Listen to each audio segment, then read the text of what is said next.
Good afternoon, everyone. I'm very happy to see such a cheerful crowd today.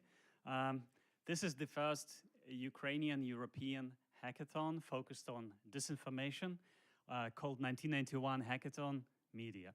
I'm very happy to welcome you here. We are about to have an opening today and 2 great days over the weekend where a mix of coders and media professionals will be working on different issues related to countering disinformation, combating fake news, and basically creating new exciting tools for media companies, tech organizations, and hopefully the government as well. So today we are about to speak about something which is called disinformation. And we have 3 exciting panels plus several different presentations that will set the stage for you guys and basically let you know different angles, how disinformation works, what the implications of disinformation are, and what the role of technology in countering disinformation is. So basically, just to give you a start, disinformation seems to be a very big and very important problem to solve, along with other things that are basically shaping the world as we know it today. Several years ago, many of us were thinking that basically the biggest computer program that we have today is cybersecurity, and we have to tackle the issues related to cyber. Somehow, it turned out that this disinformation can have so much more impact on politics, on social life, and also economic life of not society, but also entire countries and the geopolitical situation in the world.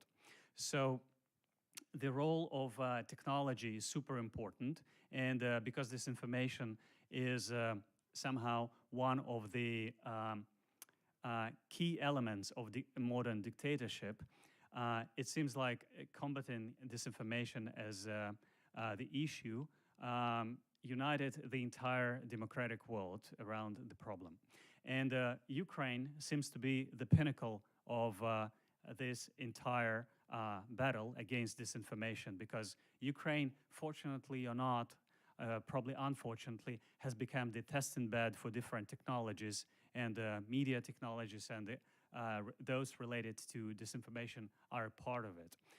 Ukraine is super advanced technologically, and basically these days a lot of countries are supporting Ukraine, and Poland is not even an exception. Poland is a great friend of Ukraine, and that's why this country has become a home to many Ukrainians when the war started last year. For us, and I'm also Ukrainian, the war started many years ago, actually in 2014. It's just that it got into the new stage these days. I would like to say that Ukraine is very grateful to Poland, to Polish people, and to the support that you are providing. And we are very glad to host this event here. Thanks to our amazing partners, USAID, first of all, for the support, and OTI and UCBI program, to Google Campus and Google for Startups, who are hosting us today, to Meta, who are providing us a lot of interesting support, to NATO Stratcom Center of Excellence, and to the Center for Strategic Communications under the government of Ukraine, and also to the Govtech Polska, a great initiative of Polish government. I would like to let our dearest guests to deliver opening remarks, and give the floor to Tara Yarrow, Deputy Country Representative of USAID, the Office of Transition Initiatives, or OTI. Tara, welcome on stage.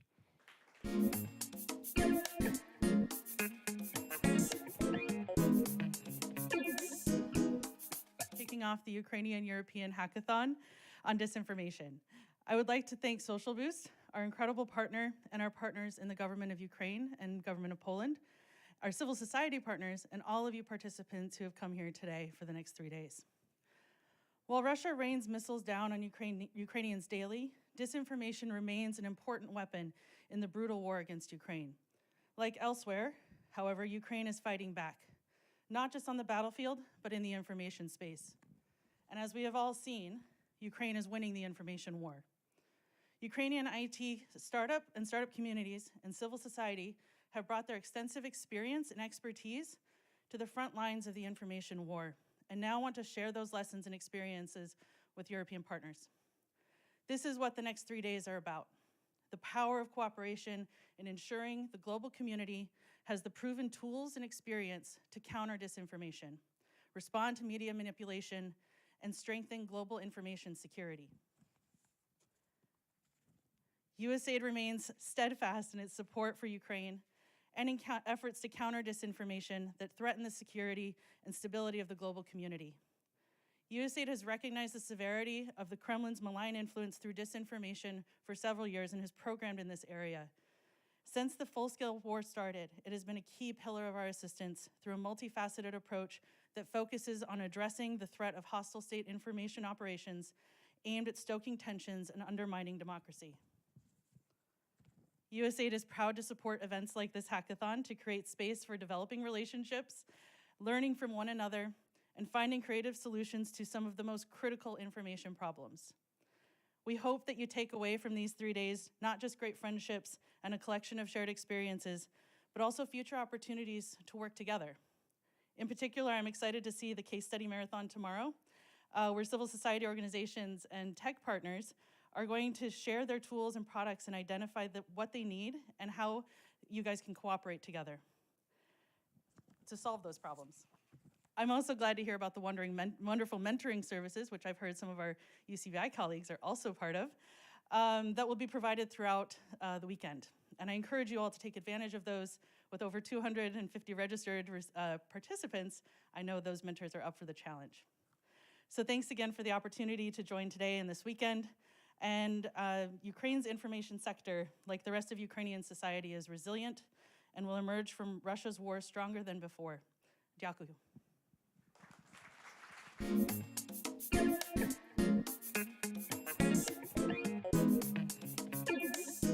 I would like to say that the last year showed that there is a rise of global Ukrainian, and for people involved with tech, this is very important.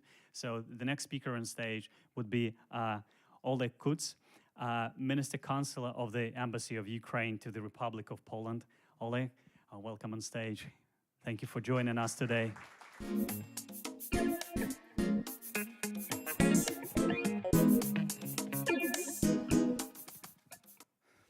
Dear friends, that's an honor for me to be here among you. Actually, when I have arrived, I've met so many people. We were working together since 2014. So actually, we are talking that Russian aggression has started in 2014, and we were always facing this battle and actually aggression within the information field from Russian side and all other enemies. And I'm really grateful to organizers for this possibility to be here, to meet, and to share the experience.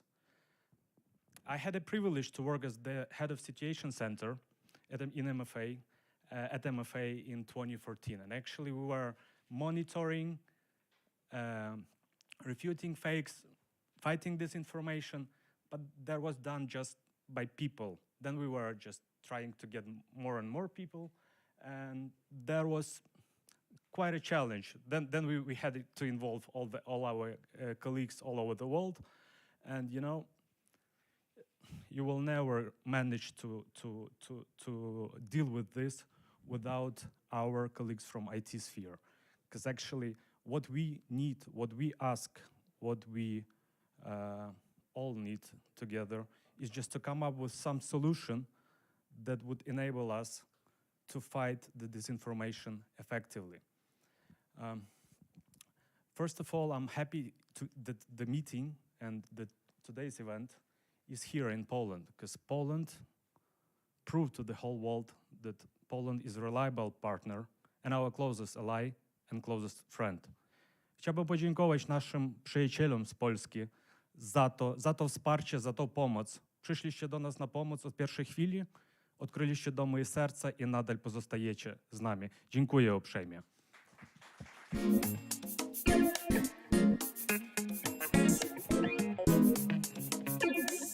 To our colleagues, to our closest partners, for being staunch defenders of Ukraine and for standing with us, with the people of Ukraine, all the time.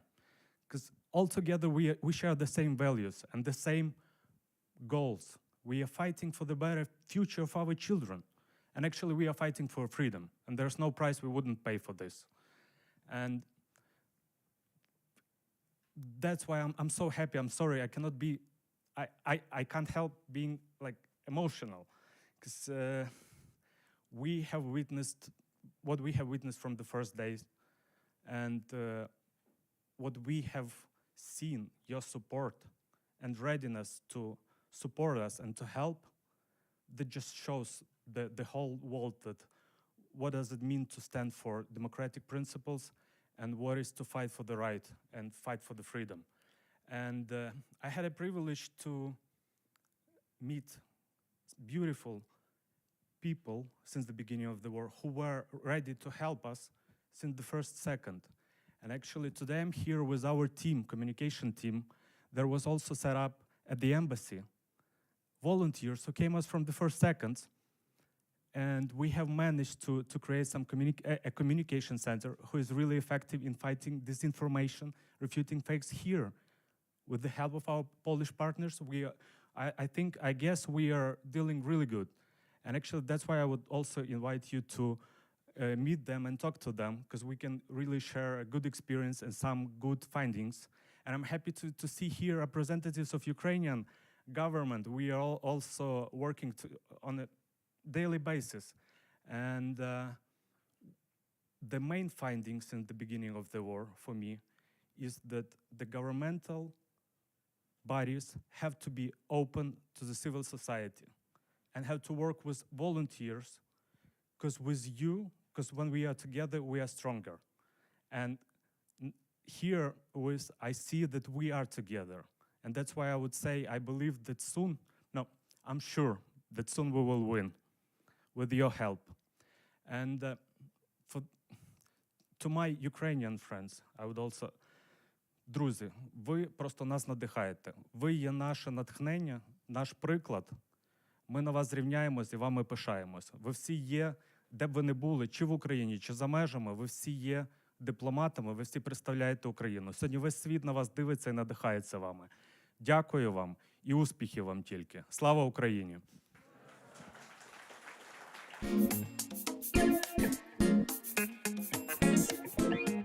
Sorry.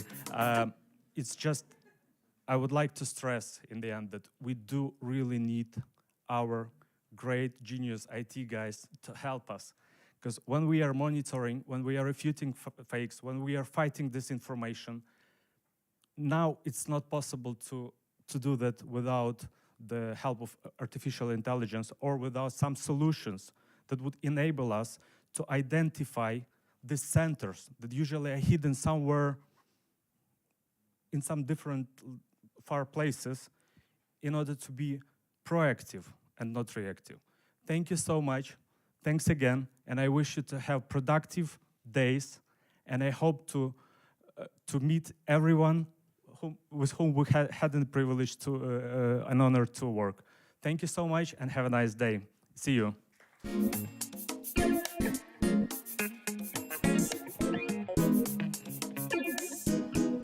Going back to our Polish-Ukrainian relationship, I would like to introduce the next speaker, who had the privilege to meet long before 2022, Justyna Orlowska, Prime Minister's High Representative for Government Technology and also the head of Govtech Center at Prime Minister's Office of Poland. She's virtual remarks today.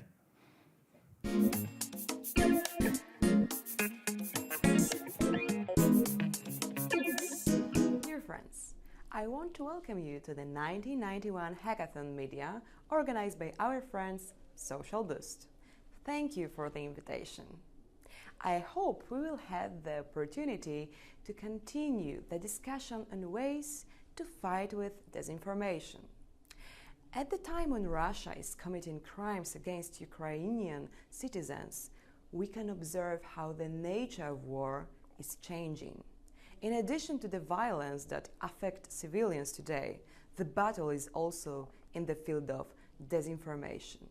States must defend themselves effectively. As the Govtech Center at the Chancellery of the Prime Minister, we are already doing that with Polish press agency by the Fake Hunter.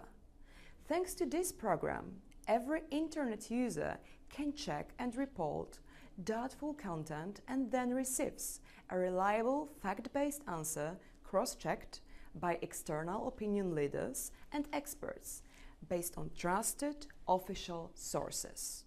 Today, societies must face the threat of false information, and the state must respond to this threat. However, this will only be possible with the cooperation of public authorities, journalists, and the technology companies and entities. Thanks to today's event, I hope you will come up with good ideas and develop recommendations for the further challenge of fighting with disinformation. Good luck! I wish you a successful discussions and great hackathon.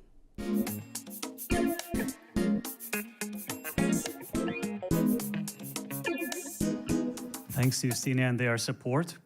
I'm very glad to announce our next speaker, who made a long way from Kiev to Warsaw.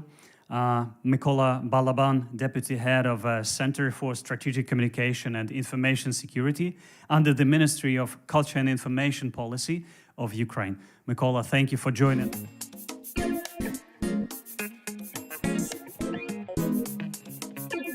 Privileged to be here. Thank you very much for an invitation. It's very important for me to see a lot of old partners, new partners, and people who work a lot within this framework of countering disinformation. And I just want to emphasize that actually I'm the representative of this institution in Ukraine that doing all or mostly all the these activities that you have in this citation of the hackathon, these thematic areas. So basically gathering the information, analysis of information space, catching the disinformation. And right now what we have at the center is like 80% of all these activities is made by hand, basically. So by the specialists, analysts, and just people. And near 20%, we can say that the process automatized. So I think that if we will change this paradigm, so like 80% done by like automatization and 20% by people, it will be much easier, faster, and we all can do much better in the field of countering disinformation and Russian information operations. Thank you very much. I wish you luck, and yeah, and let's move to this 80-20 ratio. Thank you.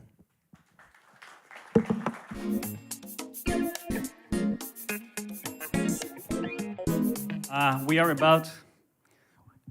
are about to give you a great experience over the course of the next 2 days. So you will have a lot of mentors, a team about of 20 people working with you on different matters, and they will help you to shape your ideas, your products, etc. We will have the masterclass or case study marathon, which will be tomorrow, and you can connect there online or offline and basically find common language with speakers. They will be telling you more about case studies and real things. And basically, right now we will have 3 panels. As I explained, there will be multiple angles of approaching disinformation. So I would like to announce the first panel. We are privileged to have Miroslava Gongadze, who is the chief editor at Voice of America, who will be joining us today as the panel moderator. The panel name is Government Perspective, where we will have different views of government and international organizations view at actual problem of the disinformation. So Miroslava, welcome on stage. We are very happy to be joined by you in person.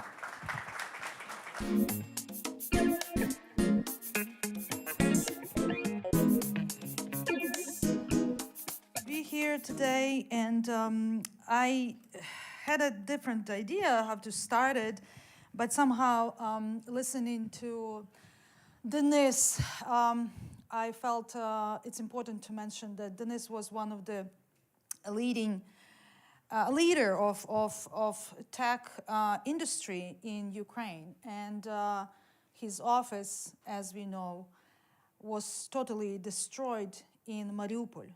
Mariupol, that was Ukrainian city. And now I'm very happy that Denis is actually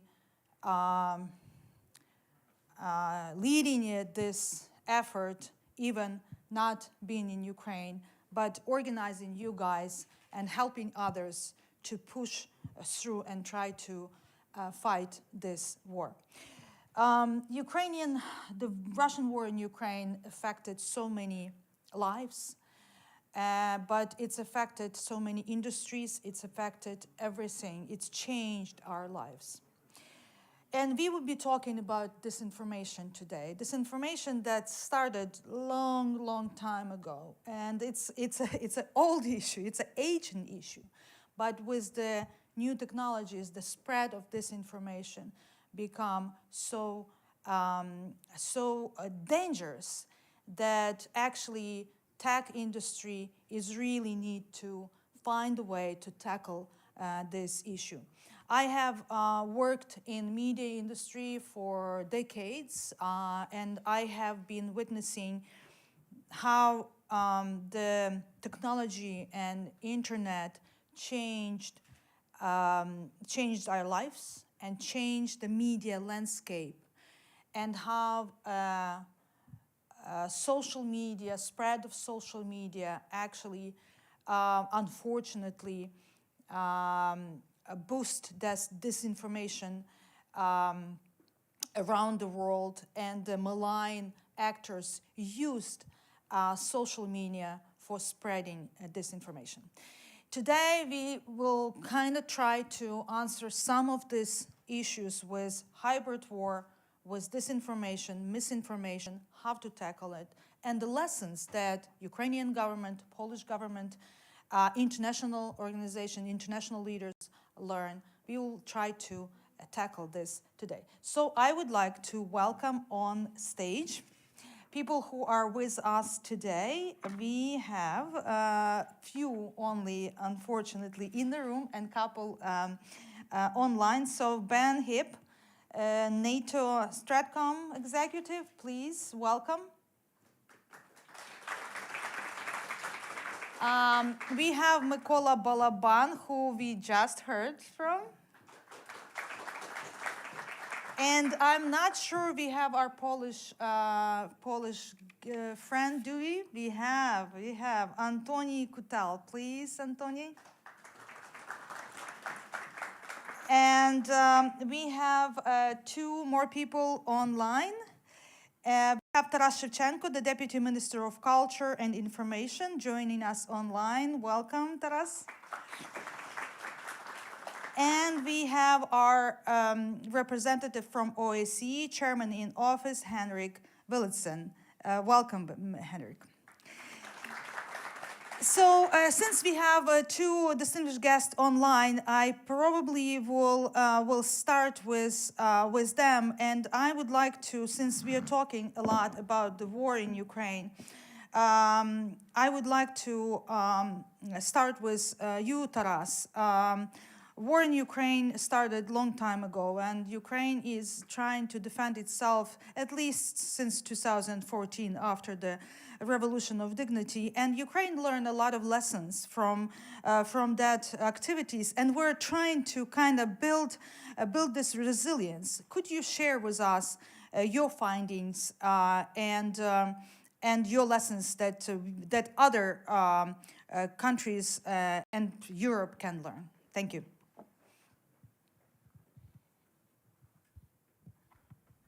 Thank you very much. Hello, everyone.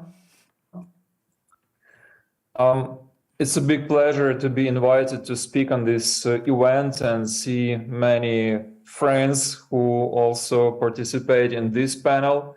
I'd like very briefly to share my views about what we learned, and I believe what we can actually share and now even not only receive but give advices to other partners and other countries. On my view, there are three areas that are effective to work in as a complex issue to deal with disinformation, and these lie in the area of media regulation, in the area of having a resilient society, and having effective government communication. So the development of approaches, I believe, was from the facts that, first of all, some initiatives both in Ukraine and in other countries were focused on dealing with disinformation and fake news, were focused on reacting on such fake news, on calculating how many fakes there were, and trying to provide, find some proofs that the information is fake, and it's not really what can help you with systemic disinformation work of the strong big country with big money invested. I actually don't know if you're aware that the word disinformation came into English language from Russian, and that it was actually, the term was invented in Soviet Union And at least until recently, if you check like Russian Wikipedia, you can even mention that disinformation is something pretty positive. That is the positive concept, not negative. But coming back to areas where I think that how effectively it's tackled disinformation, and it's not that, and reacting on disinformation is probably like the last thing. We believe that the first effective thing that Ukrainian governments and other governments need to do is actually banning. Yeah, I, as a lawyer, I spent many years as a freedom of speech advocate. At the same time, I do believe that when we speak about country that is absolutely not democratic, that is engaging into war, it's impossible to imply the same standards about freedom of speech. There is no freedom of speech for governmental TV channels that only are used to enhance war, to provocate war, etc. So banning includes like sanctions within national borders, sanctions on the European level, on the United States of America, especially as a country that affects the big platforms. It's essential part, and we see how slightly, especially on the European Union, the station was changing from like first sanctions against Russia TV and Sputnik, and then adding other TV channels or some concrete propagandists to the sanction list.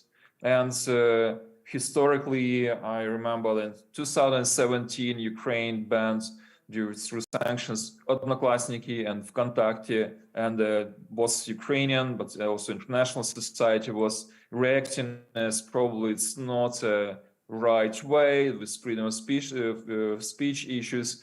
I think now no one would doubt that was a proper and effective decision. And even 2021, the early 2021, when Medvedchuk's TV channels were banned in Ukraine through sanctions.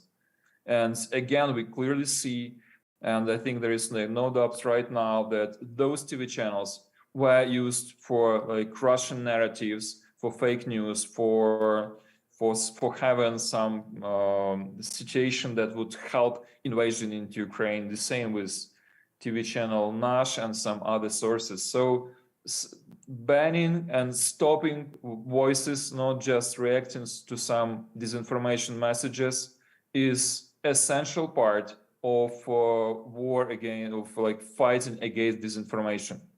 The second part is decreasing trust in Russian, trust in Russian sources as a source of news.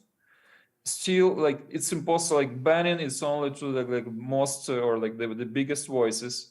But I think like for Ukrainians now, like no one even trying to obtain information from Russian sources, because absolutely majority of Ukrainians agree that this is source of absolutely wrong information and cannot be viewed as a like second option or like another option of facts or etc.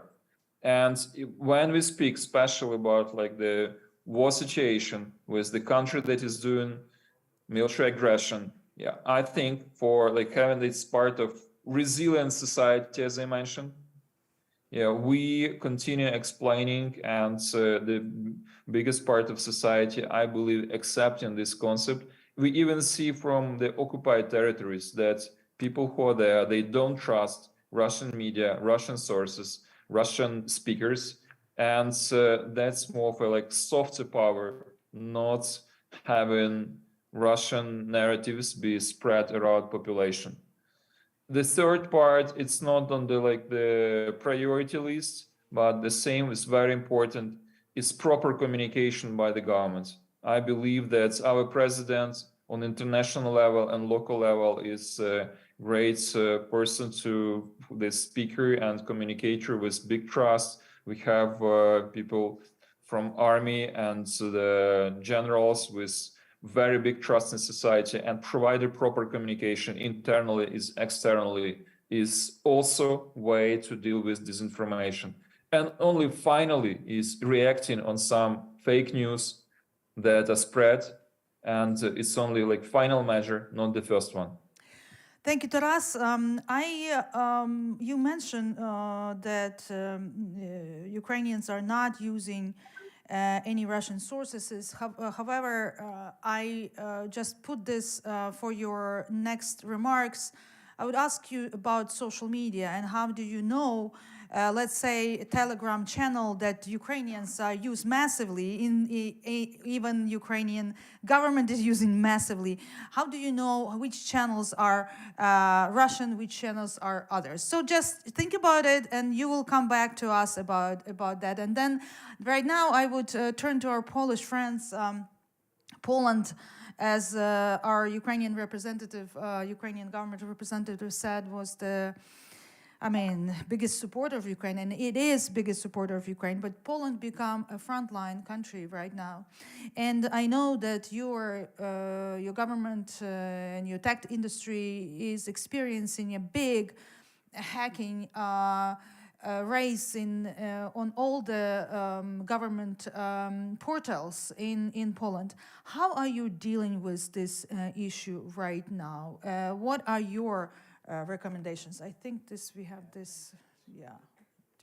We actually should. Hello, can people hear me? Yes, seems they do.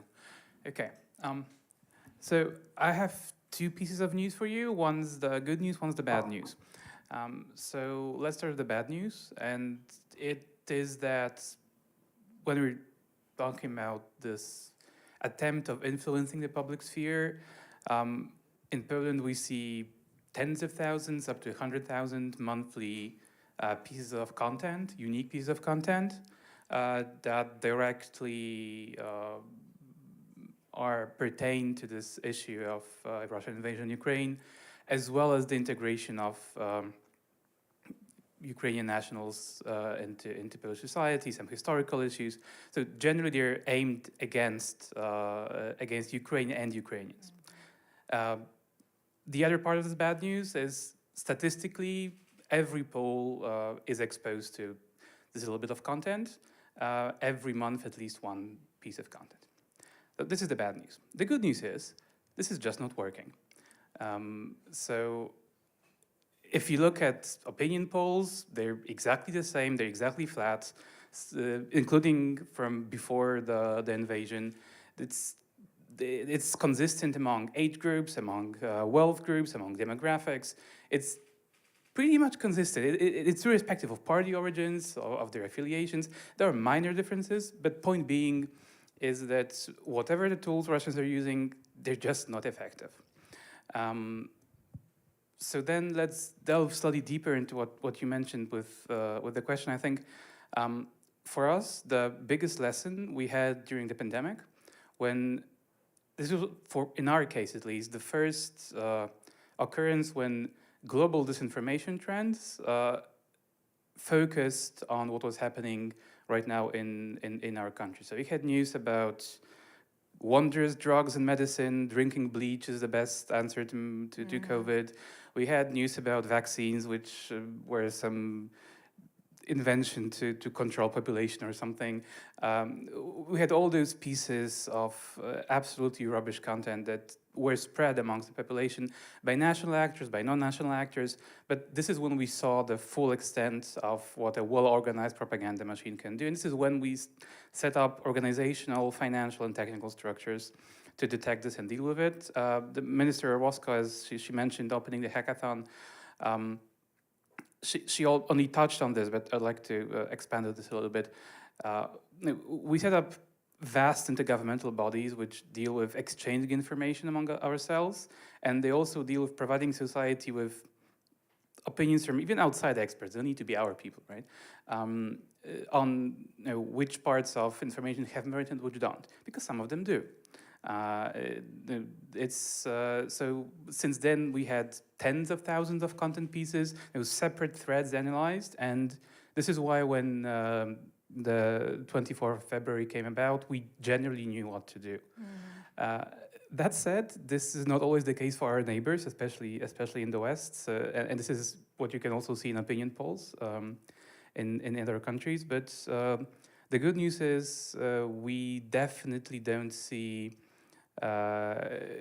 and we've seen various techniques. We've seen official Russian communication, we've seen unofficial, we've seen indirect communication through those Polish semi-patriotic groups, and none of them have worked. So I think they may be slightly running out of ideas, but this is also an arms race, right?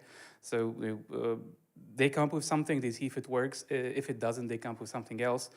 And I absolutely agree with Minister Shevchenko. I think it's something that has to evolve, and it's not something we'll ever actually get rid of, but it's something we can counteract with swift and decisive measures, especially in cases like this one.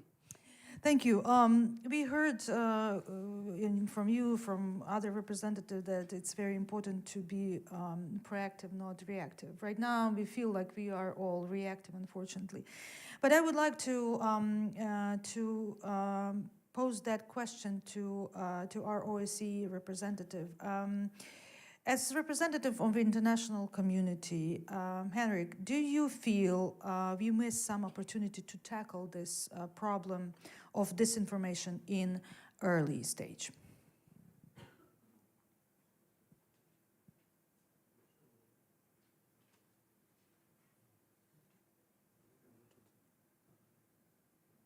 Unfortunately, we couldn't hear you.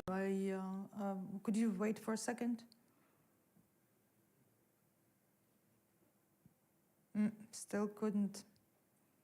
Do we have a representative?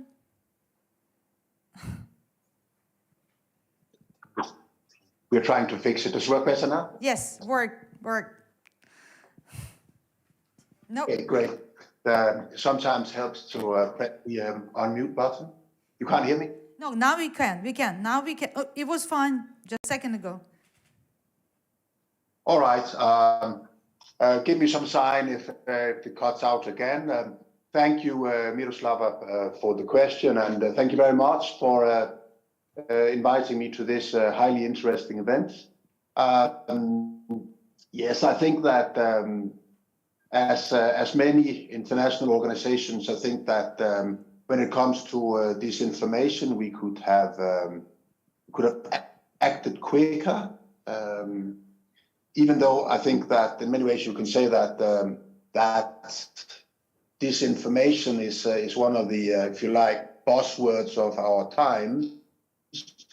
We like to think so, but if you look at it, it's not really anything new. I think that you could even look back very far back in history, as far as you like. Really, I mean, you could say that if you look at the First World War, you could argue that the big powers, they sleepwalked into that catastrophe because there was maybe not enough information around. But I think you can clearly say that the reason why we went from the end of that catastrophe to the next catastrophe, World War II, was clearly and to a very large extent based on disinformation.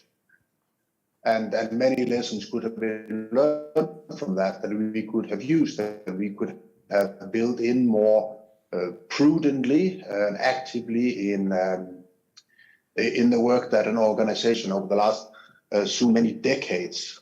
I think that said, I think that disinformation describes one of the biggest challenges currently to social cohesion and security in the modern digital-driven societies. It's of course a threat. Also, judging from OSCE experiences, and the OSCE has itself been a target of disinformation campaigns, and thus we can almost say that we've had a personal interest in countering disinformation, as we have suffered from it ourselves over the years. And there is yet another good reason that we should probably have been more alert to it. Also, when it comes to the war that's currently going on in Ukraine, from where I'm sitting right now, and from where I'm greeting you, I think for governments, disinformation creates a temptation for interventions that may turn out to be disproportionate and damaging. In combating disinformation, I think it's important to remain mindful of media freedoms and maintain favorable conditions for independent and quality journalism. It's a balancing act between reacting and overreacting, something that we've had the opportunity to discuss with Taras my dear friend that's with us today on many an occasion. And I'm glad to say that it is issues we have been working on in Ukraine over the last number of years, quite intensely too. Maybe, you can always do more, and to some extent I wish that we had. OSCE always talks about prevention as the best way to deal with the problem.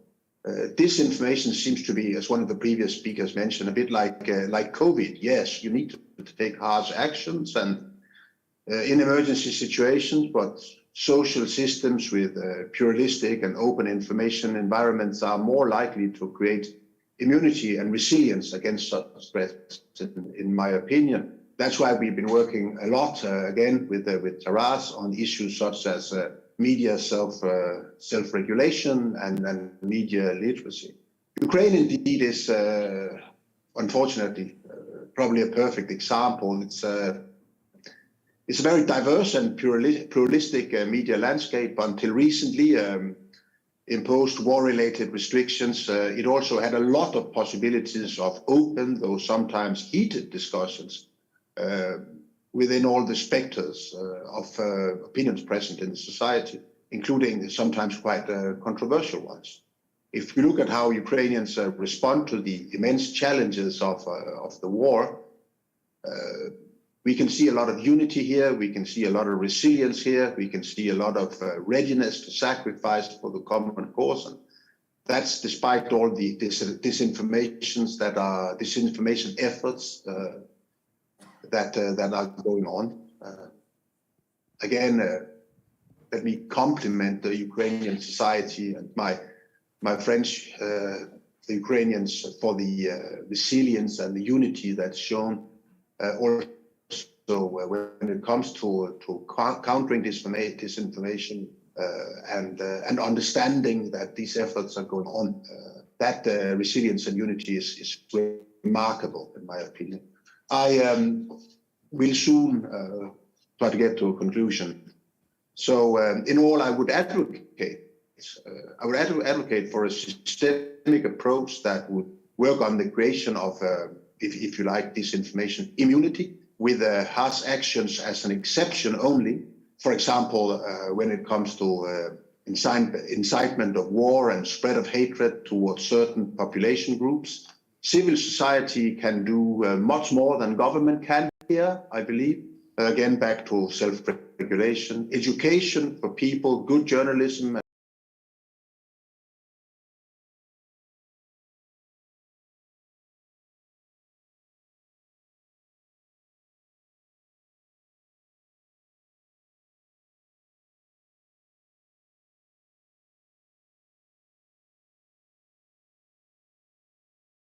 With Taras and his colleagues, media ethics, support to dialogues within the media community on how to deal with delicate issues. We have facilitated dialogue for policy development and implementation for public service as an anecdote to efforts to undermine reforms. I will leave it here for now, but Miroslava, to respond again, reiterate directly to your question. Yes, I think we could have done more. We could have done more earlier. I think that as international organizations, we have not had a major war, and in Bosnia and the former Yugoslavia during those wars, I also served in Chechnya in another capacity when the war went on there, but we have not had a war of this magnitude on European territory for a long time. And in between the war, modern warfare than it was in the decades that preceded where we are now. I hope that my response to your relatively short question is not way too long. I'm happy to be here. I'm happy to listen in, and we'll make sure that whatever good outcomes come from this important event, that we will take into calculation in the work that we'll be doing in the future, again, together with the Ukrainian government here in Ukraine. Thank you very much. Thank you. I'll try to see if I can. Thank you so much, Henrik. Thank you. And thank you for being there in Ukraine and leading the effort there. It's very important for Ukrainian society to feel that international support inside of Ukraine. I would probably go to another representative from international organizations. This is NATO representative. And we talked about our OSCE colleague said we could have done more.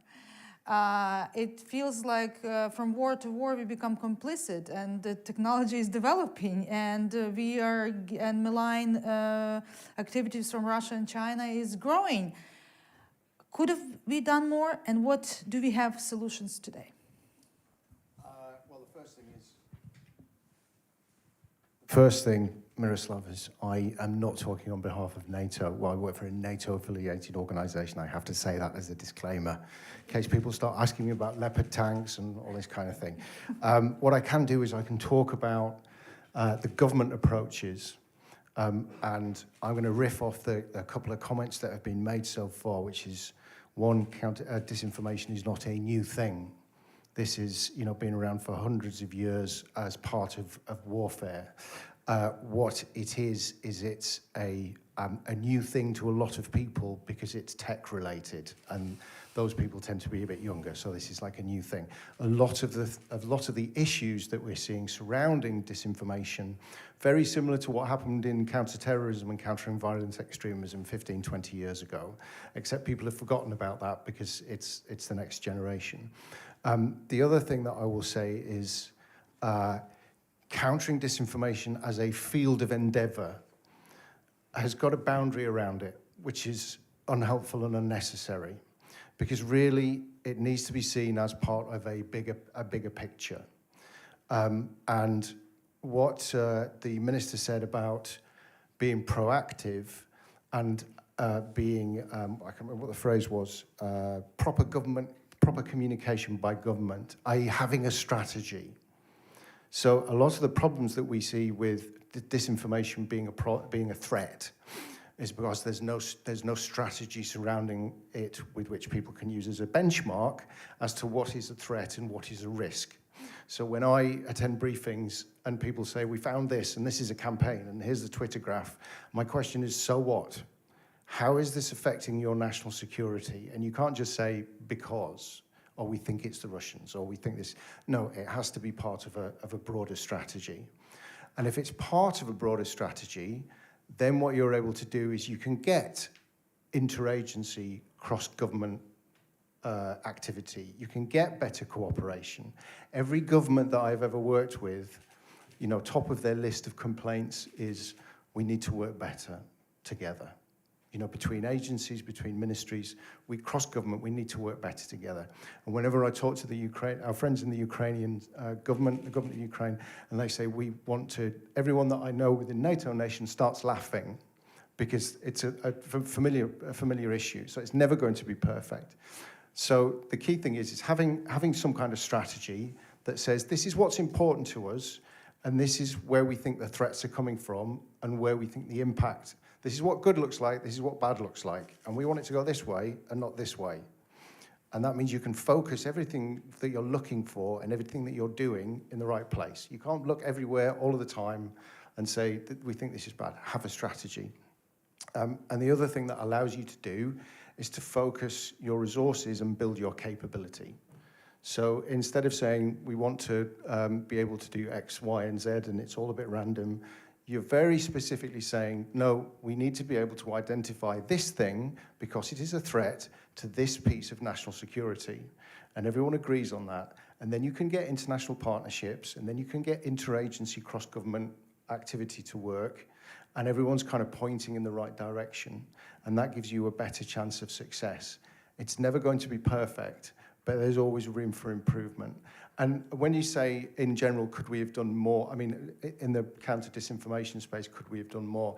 I think since 2014, there was a huge sea change in Western understanding of, and this is driven by people like the Baltics and Poland, and even myself, was very, not suspicious, but cynical about the Baltics. And I've lived there for 7 years when they said, the Russians are bad. And I was like, yeah, well, And then we had Salisbury, the Salisbury poisoning, and then we had Crimea and all of these other things, and the interference in the elections. And I think people generally got the idea of who the good guys were and who the bad guys were. So yeah, there could have been more done, but I don't think we should underestimate how much resources, expertise, training, development, intelligence, etc., were pointed in that particular direction. So yeah, more could have been done, but I think we should reflect and be a learning organisation as well, and learn what worked and say, yeah, we didn't do too badly, but yeah, you could always do more. Thank you. And this is actually a good path to ask Mykola, because Mykola is leading the center in Ukraine. And my understanding that this center, creation of this center, is part of the strategy to tackle disinformation in Ukraine. Tell us about the center, because you are basically, handling and on daily basis, you are following and counting and so on. Tell us about it. Thank you very much. So the creating of the center was as a part of like this larger governmental initiative of like some system approach to countering disinformation as an object of research. And there was like 2 years ago, there was actually like two center was created. One center is under the National Security Council and Defense Council, is called the Center for Countering Disinformation. And the second center was created by the Ministry of Culture and Information Policy, and it's our center, the Center for Strategic Communication and Information Security. And the main task of our center is to become the bridge between the civil society organization that already developed like the large expertise within like this mechanics and mechanism of countering disinformation, and governmental institutions that like don't have like this expertise, and there was no like some system approach to the phenomenon of disinformation. And it's like, yeah, and so this idea of the bridge is also mean that we are like a little bit independent organization, like semi-independent, with like pure understanding of our goals.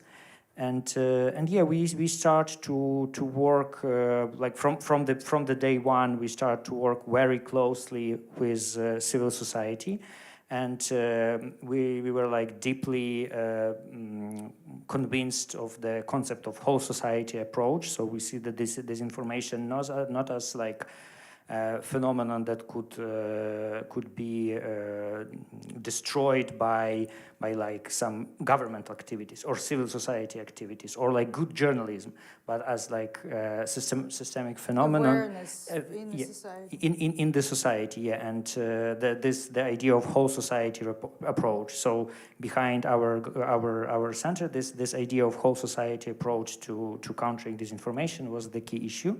So, and we start to build our processes according to that. From one perspective, we build up our like some own monitoring and analytical capacity, and from other perspective, we take as much as possible from civil society activities and researchers, and it's how and actually it works. So so far we develop like different tracks of activities. For example, like in order to counter disinformation, for example, on like some levels of for example, social resilience of like what to do. You need to give to society the good instruction, what to do in case of what, for example, like in case of shelling, in case of ABCD. And of course, like, so we gather from other governmental organizations because we are on the crossroads, the key thesis, what to do, and try to reshape those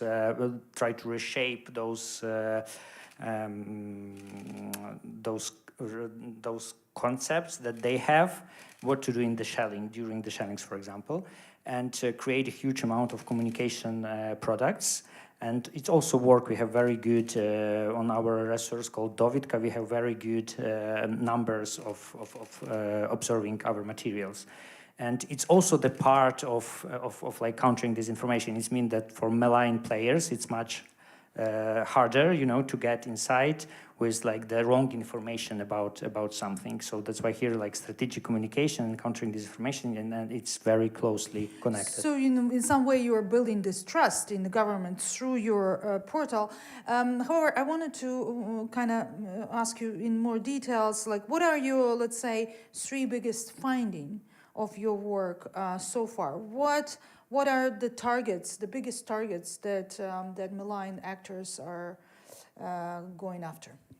Russian all the time, they are using their like this guidebook on hybrid warfare, we can say like that. So what does it mean? In the nutshell, it's the combination of like some actions on the field, like in conventional activities, and information or disinformation campaigns that support those activities. For example, like the case right now that in Ukraine, one of the biggest is we have the destruction of Ukraine critical infrastructure and electricity. At the same time, we see the huge amount of different disinformation, the setups of disinformation messaging about the Ukrainian government selling the electricity to Europe, to the West, and you in city ABC have this electric shortages, and you have to stay in cold home, and it's like one level, and the next level is if you want to stop this whole thing, you have to go to the streets and protest and gather together in protests, and at the same time, so they feel where is like there is the problems in society, all like small cracks. They try to amplify that. So this case with electricity and the shelling is one of that. But there is like a lot of more. So it's like they working like systematically with different target auditories. I think my colleagues from Ukrainian embassy in Poland also can like name, you know, for example, the disinformation, for example, on Ukrainian refugees who came to Poland.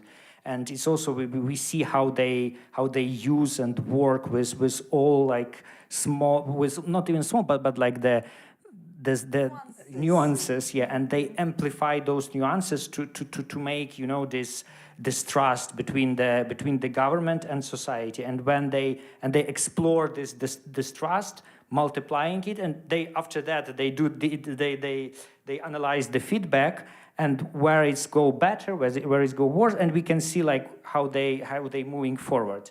So, and I think the hackathon and colleagues here with the tech can help us with more system approach to that problem. Thank you. Actually, that's what I wanted to ask you, what we need from these people who know technology well. But we have our guest online still, and I posed that question to Taras about Telegram, because this is social media is very difficult to follow with all the fake accounts and so on, and specifically some social media platforms like let's say Telegram, with a lot of not credible information. How do you deal with social media with disinformation? Thank you for the question. I think when you first referred to Telegram channels, you also it was asking in regard of people who think they don't consume Russian, but in reality, some Telegram channels, they are Russian, but like faking the originality from where they are. And like my point about decreasing consumption of Russian content was first of all about like the fact that if Ukrainians would know it's Russian, they would not consume it, or they don't trust, or some they just see it, I know, some specialists who are looking at what Russia is doing, And would there be some amounts of Ukrainians who are misled about like who is creator of the Telegram channel? Yes. But also, would there be some number of Russians who actually consume Ukrainian content but think it's Russian? Yes. And probably this number is even bigger. So yeah, the Telegram is the area where there is no government regulation, and this question is open not just for Ukraine but for European Union with the new drafts legislation developed. But at the same time, the Telegram is kind of a free zone, but most of observers are considering that Ukraine is rather winning in this field, in the field of Telegram, and spreading its content into Russian Federation. And Russian experts are actually considering that, like Russian pro-Putin experts, that Russia is losing that battlefield. Thank you so much, Taras. Our time is running out. And I want you guys to have an opportunity to ask at least one or two questions. So please think about it. And if you have any, please raise your hands at this point. We will go on with this discussion, but if somebody would like to ask the question, please. Okay, now we have questions. Okay, so please introduce yourself and. Yeah. All right, thank you for this opportunity. I hope I speak loud enough so you yes. can hear.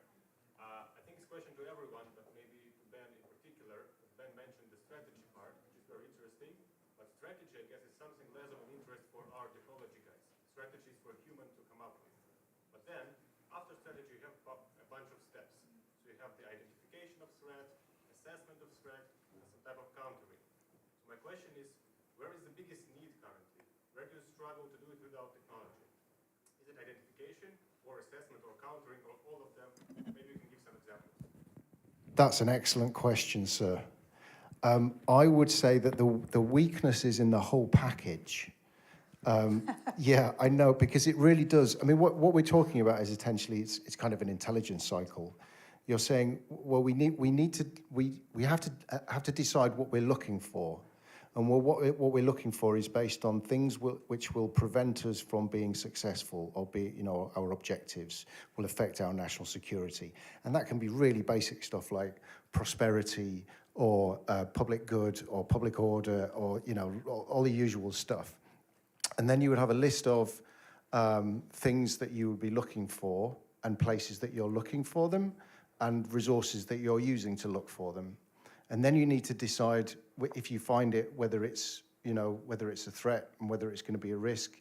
And then if it is a risk, how much of a risk? And then you've got the response. And all of that needs to work together as a finely tuned machine. And at the moment, I think what's happening is we've got a tech capability, but we don't have the process that's necessarily built around it. And I do think it's kind of a generational thing that I'm, talking to people who understand technology hugely more than I do and how the internet works, but they tend not to understand where this fits in the bigger picture. And I'm always, as I said, I'm always asking people, well, why does this matter? Why are you looking for this, and there's a tendency for people to look somewhere that they're interested in, the line of least resistance. So I think the process, if you like, and the management of that process that surrounds the tech is where I see the weakest link at the moment. And to go back to what I think the minister was saying about Telegram, we talk about tech solutions to Telegram, but there are a lot of social solutions to Telegram, because it's a community, right? So you can make people sure that they're aware of the threat, that there might be Russian propaganda there, that they need to think before they share something, that they can police their own communities within Telegram. And people are not really used to this, because it's a new technology and it's a new thing. So I agree with what Mykola said about it being a whole of society thing. You need tech solutions, you need social solutions, you need legislative solutions. It's not we can solve this with tech. We need to be able to put that tech within a broader context and see what problem are we trying to solve. At the end of the day, can we agree on what problem we're trying to solve? And countering disinformation or countering propaganda is not an end in itself. Does that answer your question, sir? Thank you. Perfect. And I saw the man in red. Please identify yourself. Good afternoon. My name is Dmitro. I have one question. It's an ethical or maybe even philosophical question. So a lot of Ukrainians, including me, faced some issues while fighting the disinformation and all of the lie from Russian propaganda, while using social media platforms like Twitter, like Telegram, like Facebook, the report function. You know, like you can categorize what sort of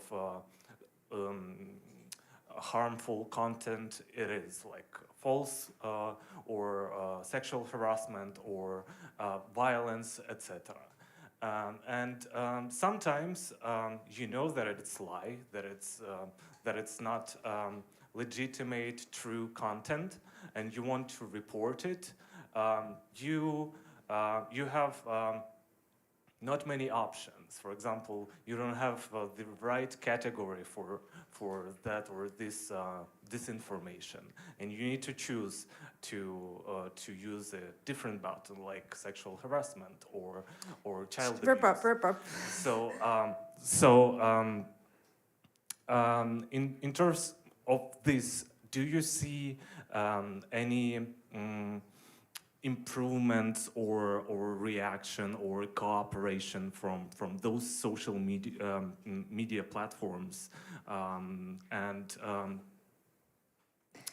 do you think that the problem is still there and we need to do something with that? Thank you very much. I just remind you, stay, because there would be panel and the representative from Facebook and others will be here. You can ask direct questions. But yes, Perfect. You wanted to answer. I think I can start that. It's general, the problem with the social networks is not only about Telegram or Twitter, but like the general, that actually they trying to do something, some activities in the countering disinformation, but it's a tiny bit of something. We all the time, for example, at the center, we create like special, together with the Ukrainian civil society organizations that are very good sitting in this analysis and approaching the disinformation. We developed, like we call this, like 11 points for big tech, what to do and what step they should they should make in order to like complexly improve the problem of like Russian malign influence. It's not only disinformation, and but by so far we are trying to be asking them all the time to move this steps by steps. There's our 12 points, but it doesn't work right now. But we hope that they will listen us in some period of time. Let's put it like that. 30 seconds, sir. They gave me the last kind of sign that we have to finish. Go on. So, just very briefly, everything you said is obviously true.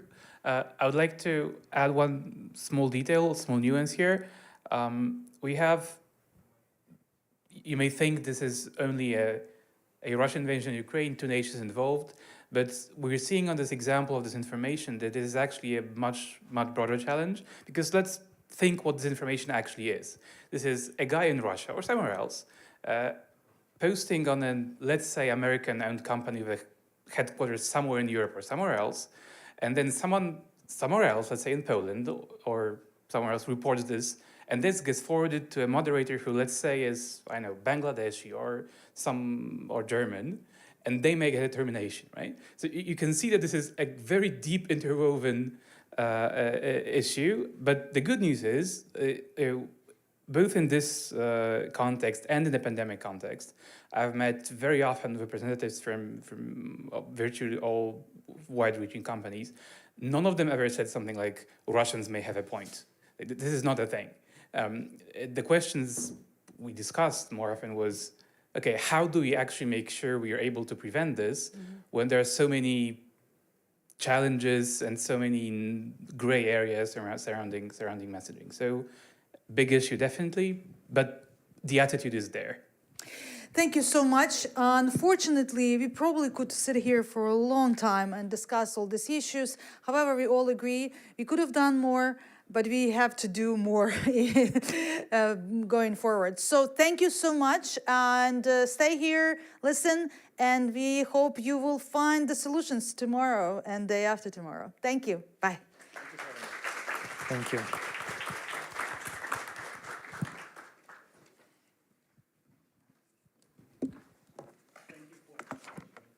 Thank you for the excellent panel. Thank you for supporting Ukraine.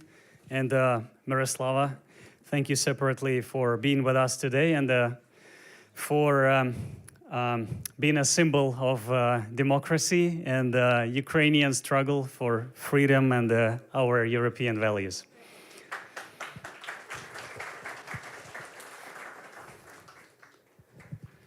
All right, chairs are moving around. Basically, we are having the next panel, and after this panel, we will have the coffee break, so you can speak to each other and enjoy conversations. But before we actually have a break, let's speak more about technology. So the next panel is about actual big tech view.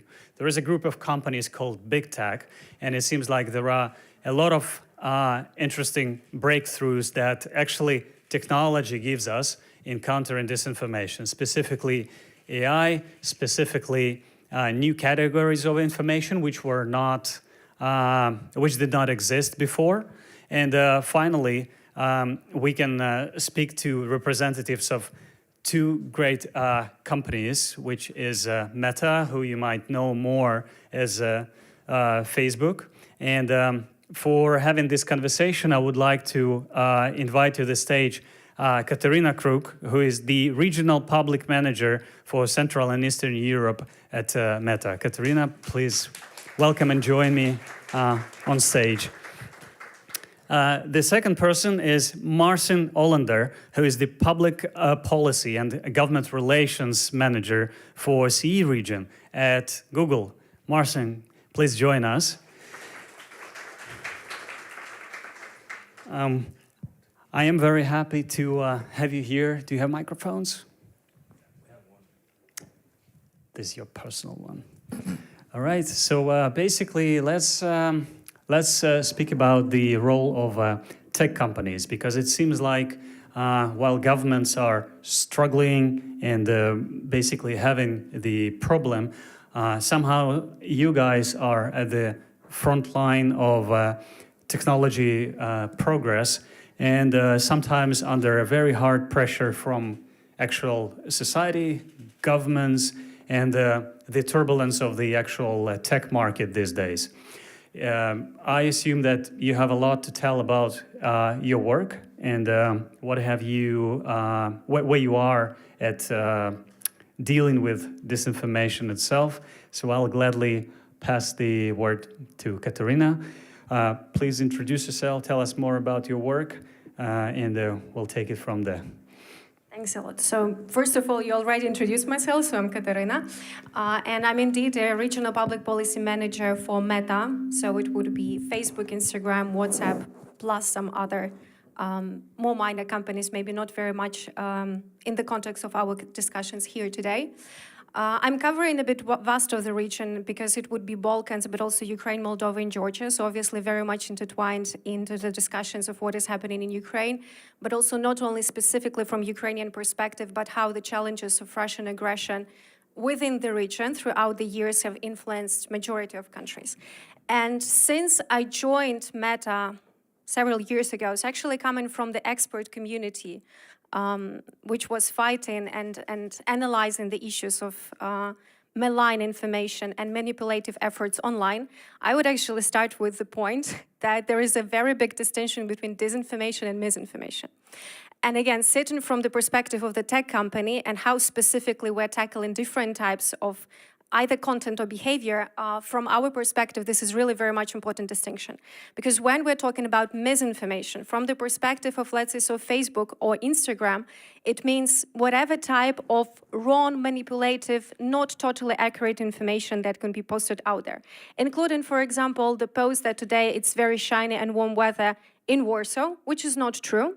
But also it will be the information that I don't know, like the gas prices in Ukraine are skyrocketing because of X, Y, Z reasons, which is also not true. So like both types of information are wrong, are manipulative, but obviously the outcomes and the hidden or not hidden agenda behind posting this type of information can be very, very much different.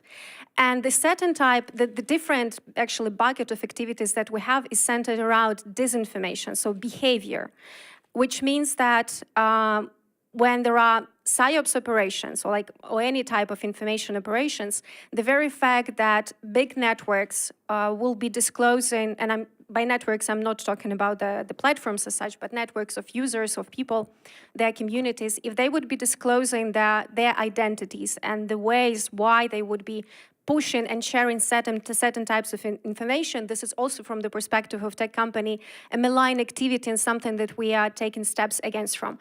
And again, when it comes to disinformation, being an information operation of the sort, from that perspective, it doesn't really mean for us whether, and it doesn't really matter whether information that is being pushed by inauthentic matters is accurate or not. The very fact that the inauthentic coordinated network has been built means that this is something that has to be removed because there is an intention to influence communities or people with whatever types of information which is shared in inauthentic way.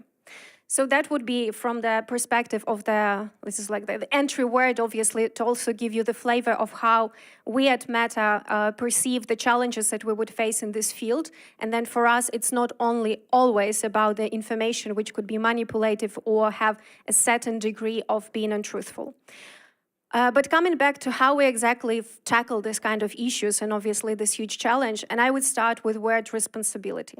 So obviously quite often you would hear that tech companies are not doing enough, are not listening enough, hiding away from the problem. This is actually not true. The biggest criticism that I have ever heard about our company is always coming from the employees, who are the most ambitious and always the most pressing to solve some of the issues. And everything for us starts from the word responsibility. So when it comes to dealing with misinformation, we see our responsibility, first of all, from the conceptual perspective, when on one hand, we definitely have to make stop and prevent the spreading of information that can lead to offline harm, be it to health or be it to life. Obviously, while doing so, we also have to maintain as wide as possible definition of freedom of expression, because being a global company, it means that we are available not only in European region or Central European region or in the US, we're also available in Asian countries, in Latin America, in Africa, in many regions where social media could be the only platform where you can speak freely without the censorship of the state or the religious institutions. That is why, from the perspective of the global approaches that we are developing, we have to take into account that specific rules and the specific regulations from the side of the social platforms might seem really beneficial from the perspective of the stable democracy, but from the perspective of the authoritarian regime, this is actually something that can work against the users, against the freedom of expression, and obviously all types of different freedoms of democracy.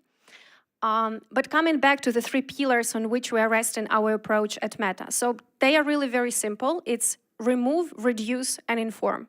And within each of these buckets, there is really very well thought, in many cases, industry-leading efforts that we have developed over the years. So when it comes to removing, one of the focuses that we are very much emphasizing on is removing the fake activity, meaning the accounts which are not authentic, which hide their identity. So hopefully you have read at some point rules and terms, maybe not terms of conditions, but actual community standards of Meta. Because if you didn't, I really very much encourage you to. It explains the logics, but also the framework of how we are moderating content.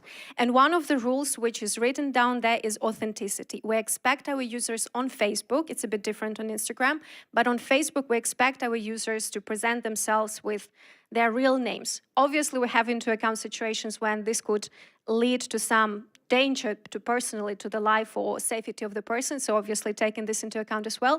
But overall, this is also very much an influential and strong instrument that would prevent us from creating the networks or the accounts which would be spreading. Quite often, they are being used as a mechanism of spreading the untruthful information. And also, since I mentioned the specific responsibility of the platform from the perspective of the offline safety when it comes to the life and health of our users, we also see our responsibility in removing information, misinformation / which can actually lead to offline harm, again, be it life or health of the users. So obviously, now we're focusing on the war, but if we would be talking to each other 2 years ago, the biggest global problem would be pandemic, would be coronavirus, and the fact how information about how not to treat coronavirus, how to treat it, what to do, whether it even exists, would have huge tragic repercussions to the people out there. And this is one of the examples that maybe also has been really very much scrutinized across the globe with our approach that when it comes to health misinformation, this is something that we remove. Obviously, after consulting with leading health organizations, it's with authorities, it's not the question that Meta can answer itself, what is considered health misinformation and can pose danger. But obviously, this is the rule that we have been using not only in the context of the pandemic, but also in the context, maybe not globally, but in context of some countries, smaller regions where they would have health emergencies. And also, since there could be types of misinformation that could lead to offline harm to life of certain people or to certain groups, we also have possibility to remove this type of misinformation. Again, from the perspective of a global company, it's close to impossible to find whether this particular piece of information posted in XYZ country is exactly violating this policy and should be removed. That is why we have a global partnership of so-called trusted partners who can flag this kind of information to us proactively, or when we come across this type of information, we can seek the expertise of local organizations and local experts that would help us to make decision. But probably the biggest bucket of the work that we are doing is in the field of reducing the spread of misinformation. And for that, we, again, as I mentioned, have the industry-leading cooperation platform called third-party fact-checkers. So we are working with a network of IFCN certified partners. I mean, too many acronyms. IFCN is International Fact-Checking Network. This is the Poynter Institute initiative, which is certifying and adhering the fact-checkers around the world to what is currently considered the highest standard when it comes to the fact-checking. This is not one-time thing. Obviously, they would have to go through the certification once in a while. We have an external validator because, again, we do not think that this is always the decision of the tech company to make this type of choices, who to work with or not, and obviously who is the best out there in the field. But once the certain organization is IFCN certified, we are working with them within this program of partnership, and it means two things. So first of all, from the tech perspective, it means that we have built special solutions when it comes to AI that help us to detect possible types of misinformation, but also clickbait, engagement bait, which also in a way, like this is the different type of the malign activity. We are trying to actually surface our platforms and obviously come across this type of content, and we are feeding this to the special instrument that has been built for fact checkers, where based on AI, but also based on human reports, so it was mentioned that you can report something as fake news or like disinformation, misinformation. It doesn't actually matter what type of category you are using. If this is misinformation, it doesn't matter whether it's a health misinformation, economic misinformation, or misinformation about how to groom your pets, for example, or whatever. The most important indicator is that it could be manipulative. That is why it comes to the checking. And secondly, we have also built the special tool for our fact checkers where they can put their rating to the piece of content that they came across, either from our own monitoring or from their own monitoring. And why it is so important that there is a rating that can be applied, which influences the distribution algorithms through the newsfeed, and the more manipulative information is, the less people will see it. So like, to put it really very simple, we like hide it, drop it significantly within the newsfeed, and based on our data and the studies that we have conducted, this is also an incredibly powerful instrument, not letting people see that this is a manipulative piece of content. I will talk about some specific steps as well in a second. But this is the direct way how third-party fact checkers can actually influence the distribution of the most manipulative information. Now, we can hear this question quite often: why aren't you removing this information? Why you just leaving it on platform, but some people might come across? And the answer is actually in the very definition of what manipulative information is. Manipulative information can be totally fake, totally fabricated, but it can be half-half. It can be 20-90% or whatever.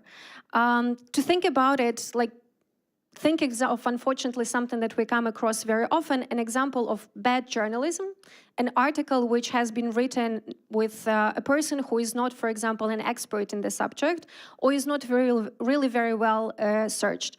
Or quite often what we also see, unfortunately, from the bloggers, and once again, bad journalism examples, is that when there could be a manipulative headline, which is really very much leading in the direction of the clickbait, so like you would engage with this article. But then when you get through the article, you actually see that there is no confirmation of the title in the body of the post or of the article itself.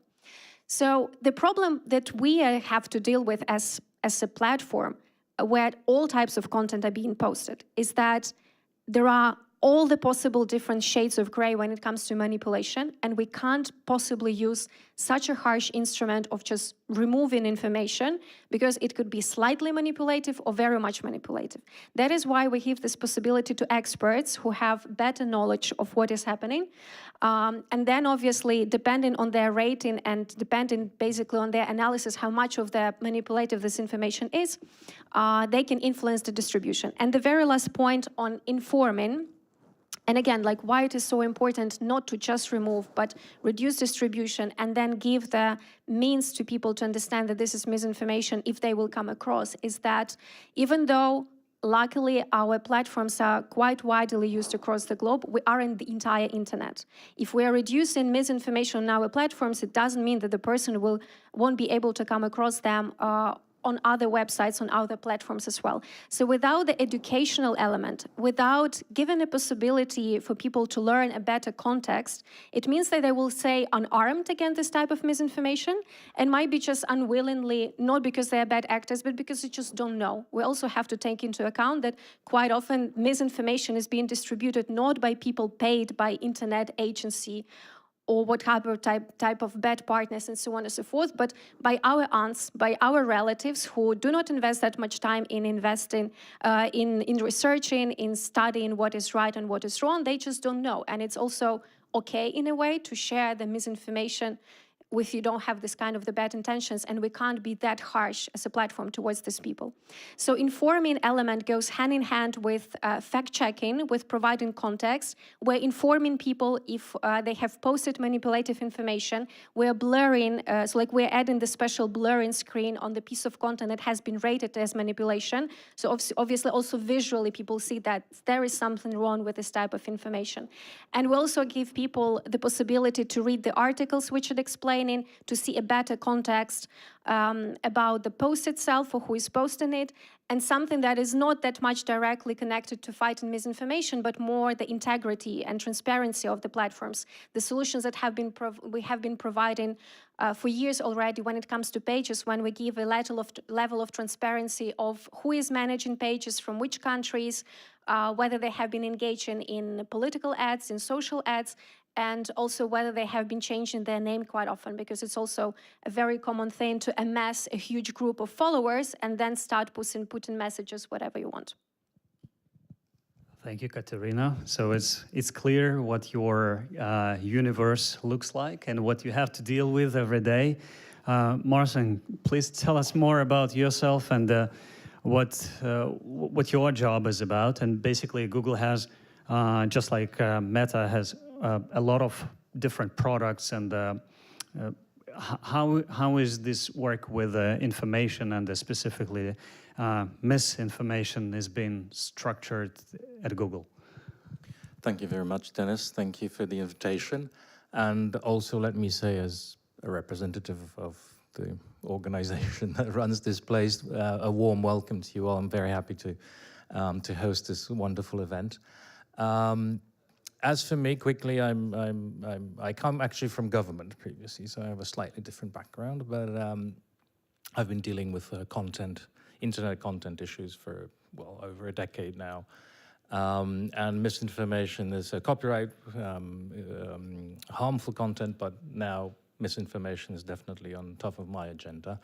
I am proud, but okay, let's leave it at proud, to lead an effort that started last year after the Russian invasion. It dawned on the leadership that this region really needs some special attention in this regard, that this is really a code red situation, and we need some extra resources and extra effort specifically directed at the Central and Eastern European market. And since March, since our CEO Sundar Pichai visited Warsaw and spoke to Prime Minister Morawiecki and several other prime ministers, he left behind a pledge to further strengthen our efforts in the region with some extra funding as well. So I am happy to coordinate this effort from here, from Poland, but obviously more people and many teams are involved, as I'm sure you know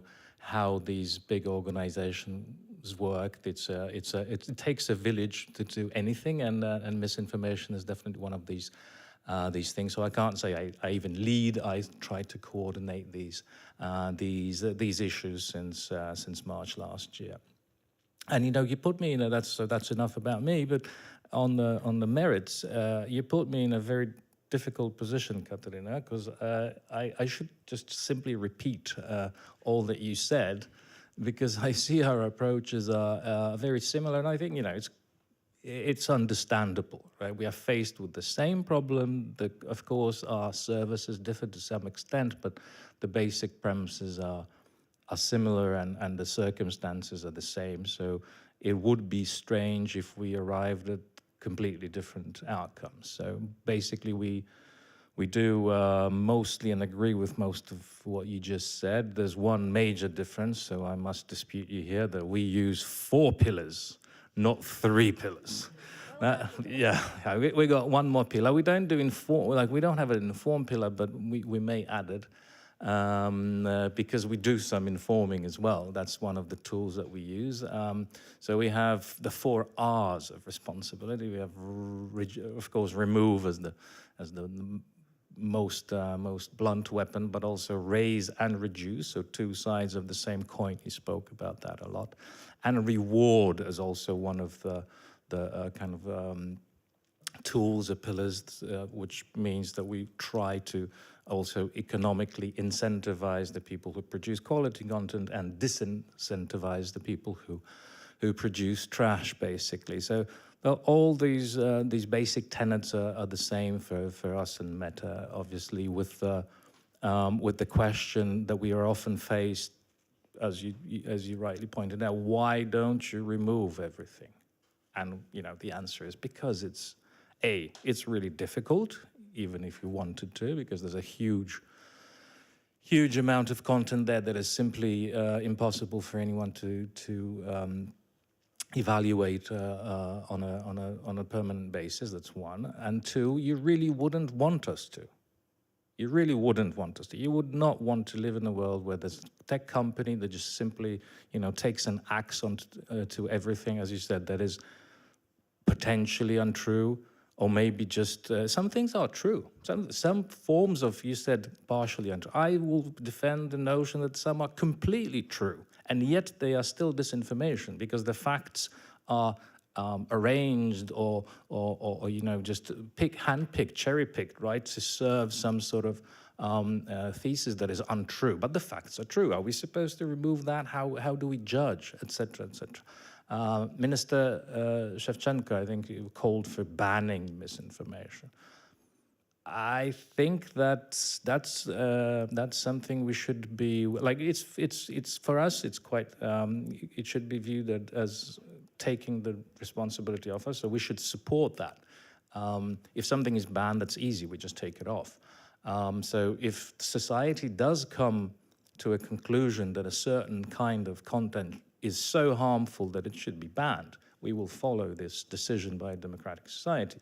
But until then, we do try to take a measured and careful approach.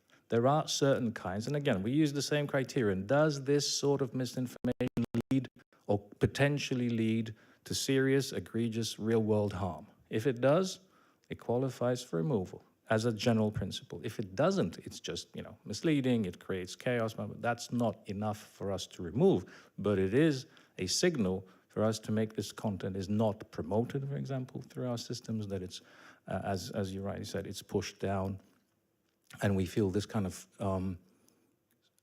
sort of step-by-step approach, depending on how harmful the content is the right thing to do. Whether this is enough or enough, you know, it varies from who you ask. If you look at the US, there's a debate there about a piece of law that governs the responsibility of online intermediaries. That's called Section 230. And it's being criticized very heavily by both sides, so it's a bipartisan agreement that there's something wrong with it, but the Democrats can't agree with the Republicans what is wrong with it, like which way should we go?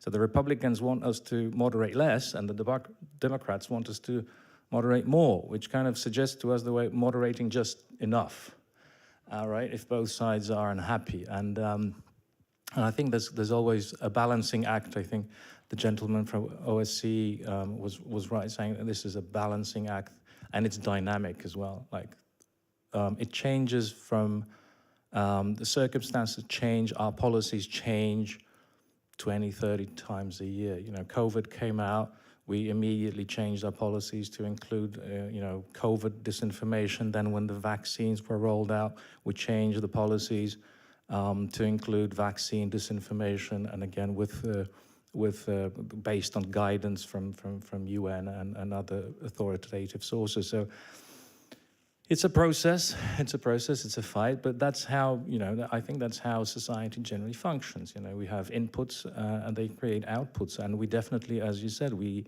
do see our responsibility. It's just a little bit. It's just complicated. We see our responsibility. We do act.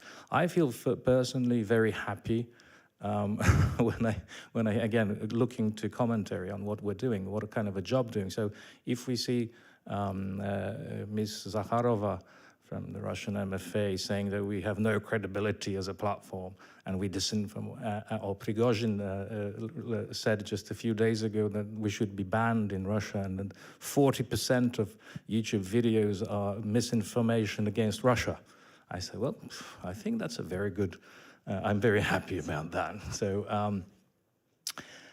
yeah, so basically we are definitely aligned with Meta on the basic principles, how our responsibility looks like. We have a responsibility both to protect people from harm, but also protect people's right to free speech. That is also something we need to balance. So we're trying as much as we can, and we're trying also to help on this kind. So this is how our platform operates, but there's also many other things that we can do. I don't know if this is the right moment to talk about the programs and partnerships and other things to develop what several speakers, Minister Shevchenko, I think, was the first, but also the other, Mr. Heap and others, mentioned resilience of societies, I think.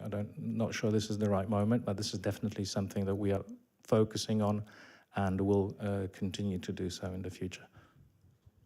Well, thanks for mentioning all of the people that, well, actually dominate the news in the negative context. I think that basically some people are actually trying to follow the negative news online these days just to make sure that they are still on the safe side.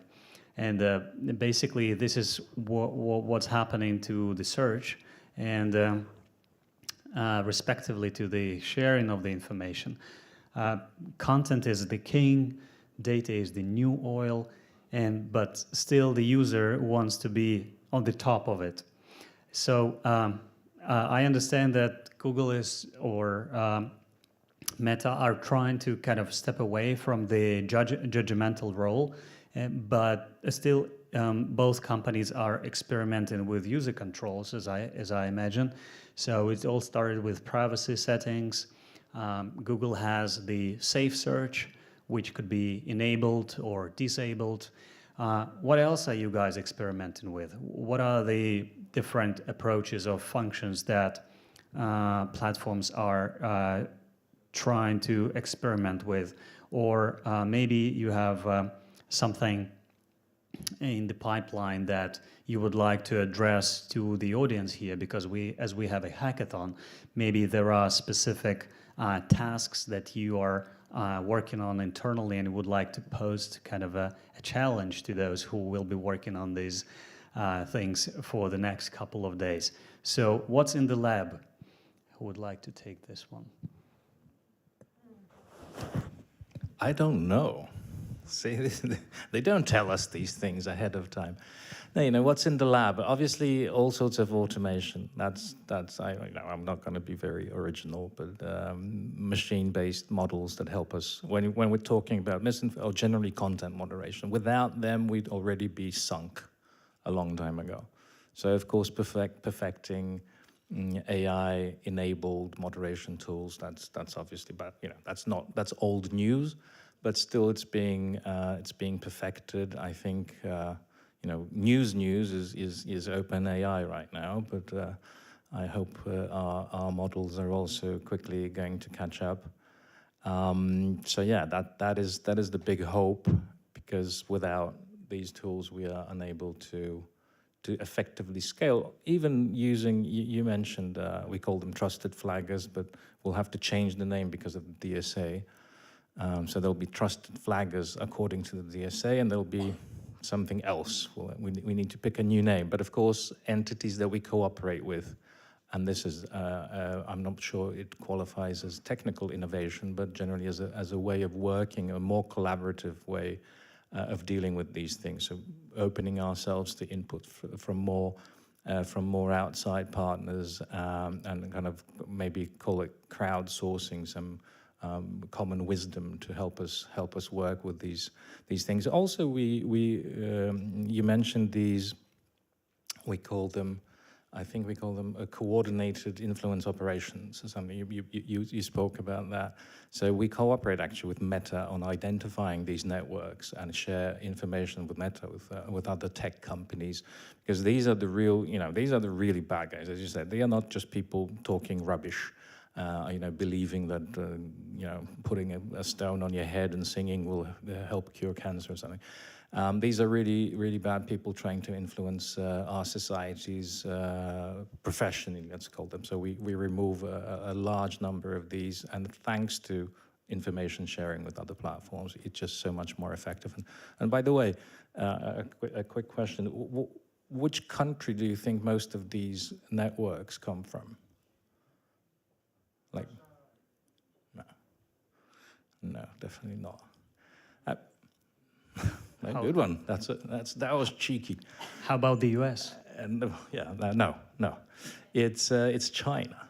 China is about at least 10x. Like Russia I think is number 2, but it's 10x less than Chinese. When you look at we publish these numbers. There's something called the Threat Analysis Group at Google that deals with these things, and they publish a bulletin, and it's usually a few thousand from China versus a few hundred from Russia. So. Well, Russia was claiming that their army is also number 2. See what happened. So hopefully. Touché.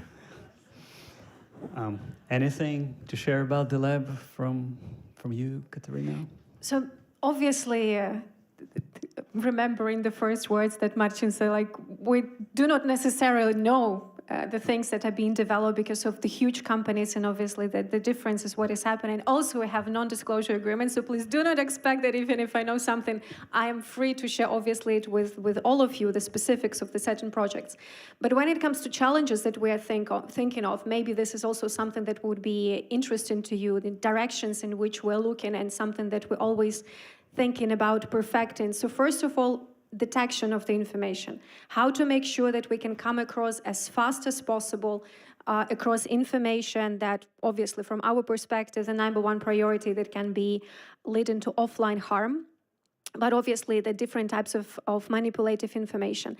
And the second one is the question of the reviewers, validators, experts. So from our perspective, since we already have this partnership with leading organizations across the world, the question is, what's next? Is it the maximum of the work that we can do with the civic society, with NGOs, with experts, or there can be another program?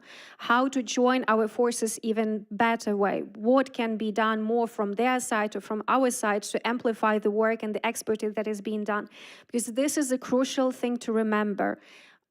Tech companies will never be able to give an opinion whether a certain piece of content is manipulative or not. It's just not the type of expertise that we have. And again, when we're thinking and going back to the challenge of misinformation, it can come across different topics from different countries. You have to have an expert who understands the field, whether this post is about pensions reform, whether this post is about health safety, whether this post is about medicines, and I don't know, like the most recent drugs that has been introduced. It will be impossible to have tech companies to have this kind of level of expertise for all of the different countries and for all of the different topics. And to add another level of complexity to that, it's not only about the expertise, but also the trustworthiness of those experts and obviously the validators. We have to be extremely cautious and obviously extremely careful with whom we are partnering, and obviously when we're given this possibility to influence the algorithmic decisions with distribution of the content, that this power, in a way, this possibility is not being abused. So please think about those challenges, because in a way, I do understand that when you're hearing from the representatives of tech companies about the pillars, about the approaches, it sounds that like we have it covered, don't worry, everything works perfectly. It's not true. We are incredibly humble in understanding that there is no silver bullet to this solution, that we will never be able, as previous panelists were saying, that we will never be able to erase this problem till 100% and get rid of whatever type of misinformation or disinformation out there. We're constantly trying to improve, but we also have to, and US experts, obviously, in tech, in knowledge and whatever, you also need to think about the limitations. One of the, again, since I mentioned that I'm coming from the expert society, one of the humbling lessons that I've learned when I joined Meta and started also working on this program, because I was bringing these partnerships to the region, to Ukraine specifically, growing them, strengthening them, is that quite often people who are working on the content type of issues, so like, the information itself, what it is about, what is written, and so on and so forth, when they are trying to come up with a solution how to solve this problem, do not understand the technical possibilities. Maybe it's different in Google, but the technology is limiting us. It's not that since we're representing some of the biggest tech companies in the world, it means that we can do whatever we want with the data, with algorithms. There is a certain limitation. And this is something that also I think partners, and especially in the context of the hackathon, have to take into account, that the solution only is as good as it is implementable. So quite often I've heard wonderful ideas, but when you think about first step, second step, how it works from the technical perspective, from the regulator perspective, from the perspective of how you use data as a company, what responsibility you have towards that. At the end of the day, wonderful idea just can't be implemented fully or at all. So also, please don't think about us as bad guys who don't want to listen to your ideas or like throw away all of the different options. We have to, like cross-check it against our experience, but also our possibilities, and obviously to make it workable.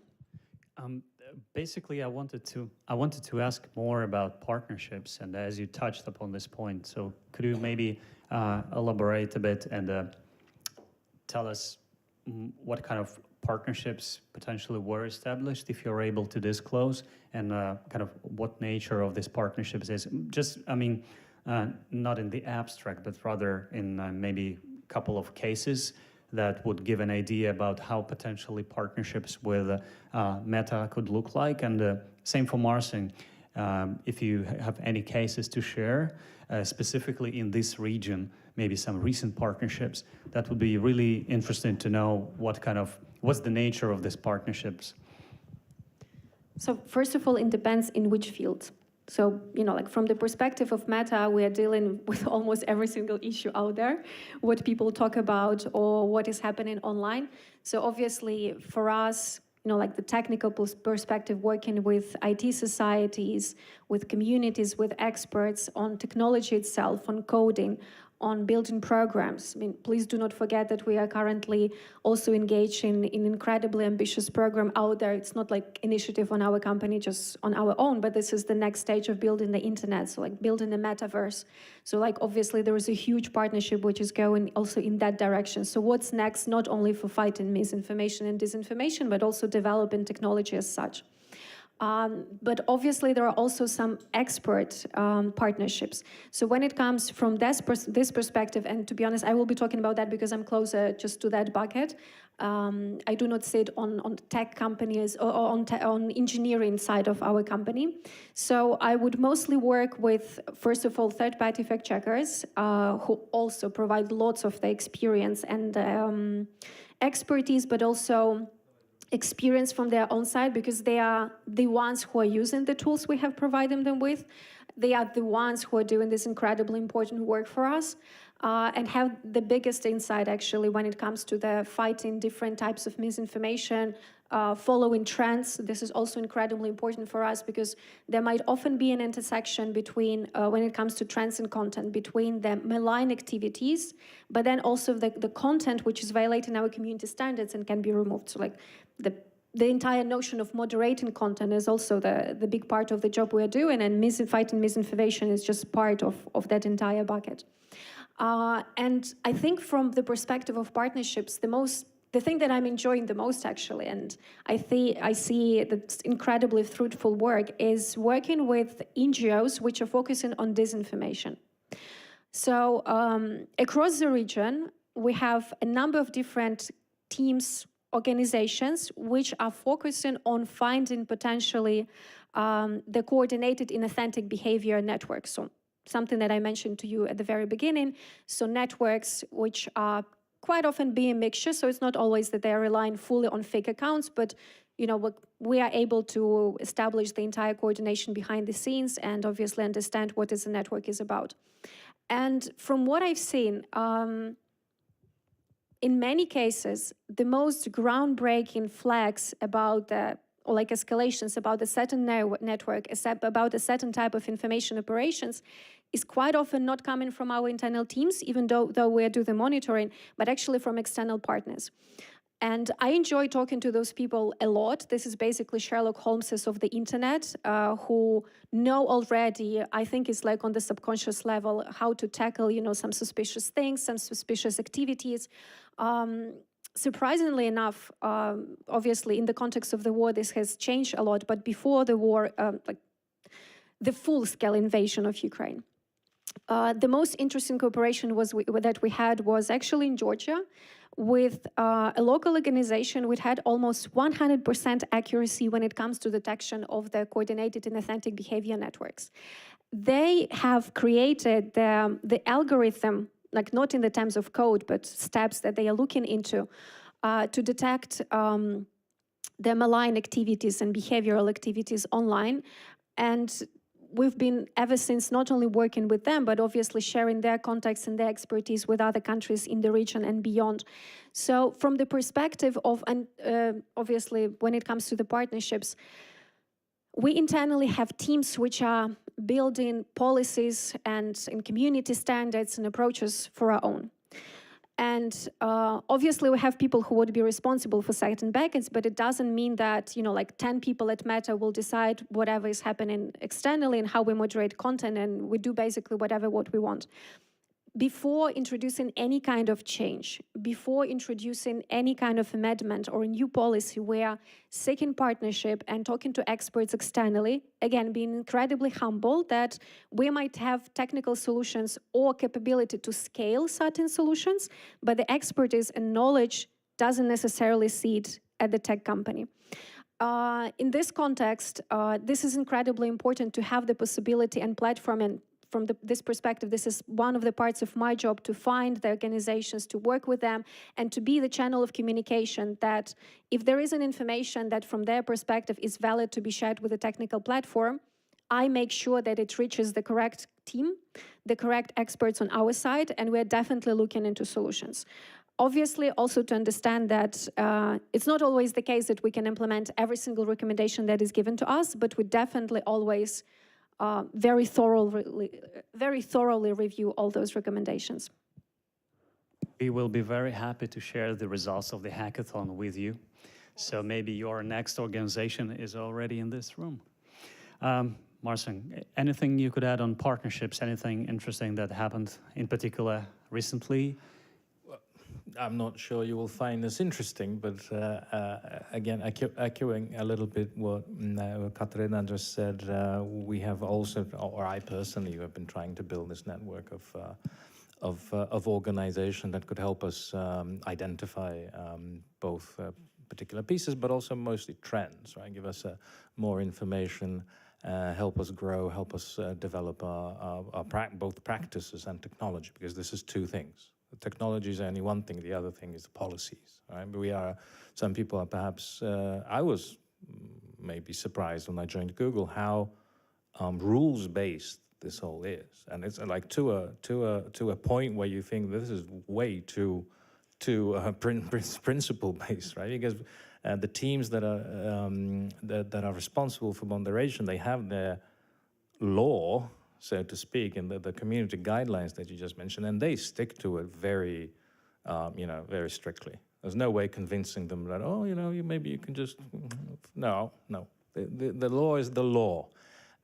So developing but I said they change a lot. They're prone to change. So if we have this overwhelming feedback that some of the policies are bad, we will consider changing them again. So this is a network of people who just help us refine the technology and the policy. That's one thing so please, anyone who is active in the region and would like to join us in this endeavor, please seek me out afterwards, and I hope we can work together. But just being more specific, for several years, like I said, this topic has been really gaining traction, and we've tried to help these communities in many other respects. This is a very, many different, again, teams and programs kind of fit into this sphere. Supporting journalism generally is one of these projects. So an independent and competent media. I think this was also mentioned in the first panel, right? So supporting media also helps fight disinformation. So I think this was not last year, the year before, we set up this fund with the European University Institute and the Gulbenkian Foundation. There was, I think, 25 million in grant money to support these kind of organizations. This year, just a few months, last year, sorry, a few months ago. So we announced another grant for the IFCN with Pointer. There was 13 million globally. Locally, we've just, I think that was also announced in the same moment. We partnered with TechSoup for a program to build capacity for fact-checking and misinformation centered organizations all around the region. So this is going to be implemented this year, and I think it's 2 or 3 year program. And a few that I can't speak of yet, but there's also they haven't been publicly announced, but there's a few similar partnerships in the making. So specific organizations, it's usually about one organization that plays the role of a hub to help other organizations also grow and develop. Oh no, I'm sorry, I can mention one more. So this is the Demagog. It was formally signed with the Czech, because some of you may know there's demagogues in Poland, Czechia, and the Slovak Republic, so they're all included. But Formally, this is going through the Czech version. So we're just trying, but this is, again, just the beginning. We're only ramping up. There's going to be some more announcements, and hopefully this network will grow, and not only in a star shape, so us in the center, we hope to kind of grow in a really connected community, and we do believe that this is the way forward for us to work together. As you said, no silver bullets, but with enough effort, coordination, and commitment, I think we can bring and I think it's already been happening. By the way, I wanted to start with this, that when the war started, everyone was, we were sure that the Russians will drown us in their propaganda. That did not happen. I would say more. They lost. At least in our kind of infosphere, it's Ukraine that won. NATO intervened. NATO, yeah. Then the fellas took up arms. No, but it wasn't just, it was everyone, everyone. So I think we can all kind of collectively as societies give ourselves a pat in the back that we were not as prone to give in to propaganda. We were far more active, far more wise, and far better than we thought we would be. So I think we have reason to be satisfied that this is not, the war on propaganda is not lost just because we live in a world of social media. Social media can be turned around and used for good. And I do definitely believe this is what happened. Well, thanks for admiring that we have some gains in the information war field. It seems like basically the manpower is very important for Ukraine these days. So since the war started, we had PR army, IT army. Well, basically a lot of informal communities were formed where basically volunteers were helping government and other organizations to track news, to check news, and to use their free time basically to contribute to the common matter. On the contrary, basically, you both represent American companies which are the pinnacle of technology progress, and it seems like AI is taking over the manpower, and some layoffs are also indicative that basically the market is slightly different these days, but at the same time, some reasoning behind it is that AI is being used extensively. So in Ukraine, we are trying to implement as many innovative solutions as possible to experiment and to try to do something new, but at the same time, we have a lot of talented people. So if we just basically are trying to make the projections for the next year or two to make Ukraine more resilient, and basically given the technology progress and given the capacity of your platforms, but also given the fact that there are a lot of talented Ukrainians who are happy to contribute, what do you think could be the best use of this goodwill,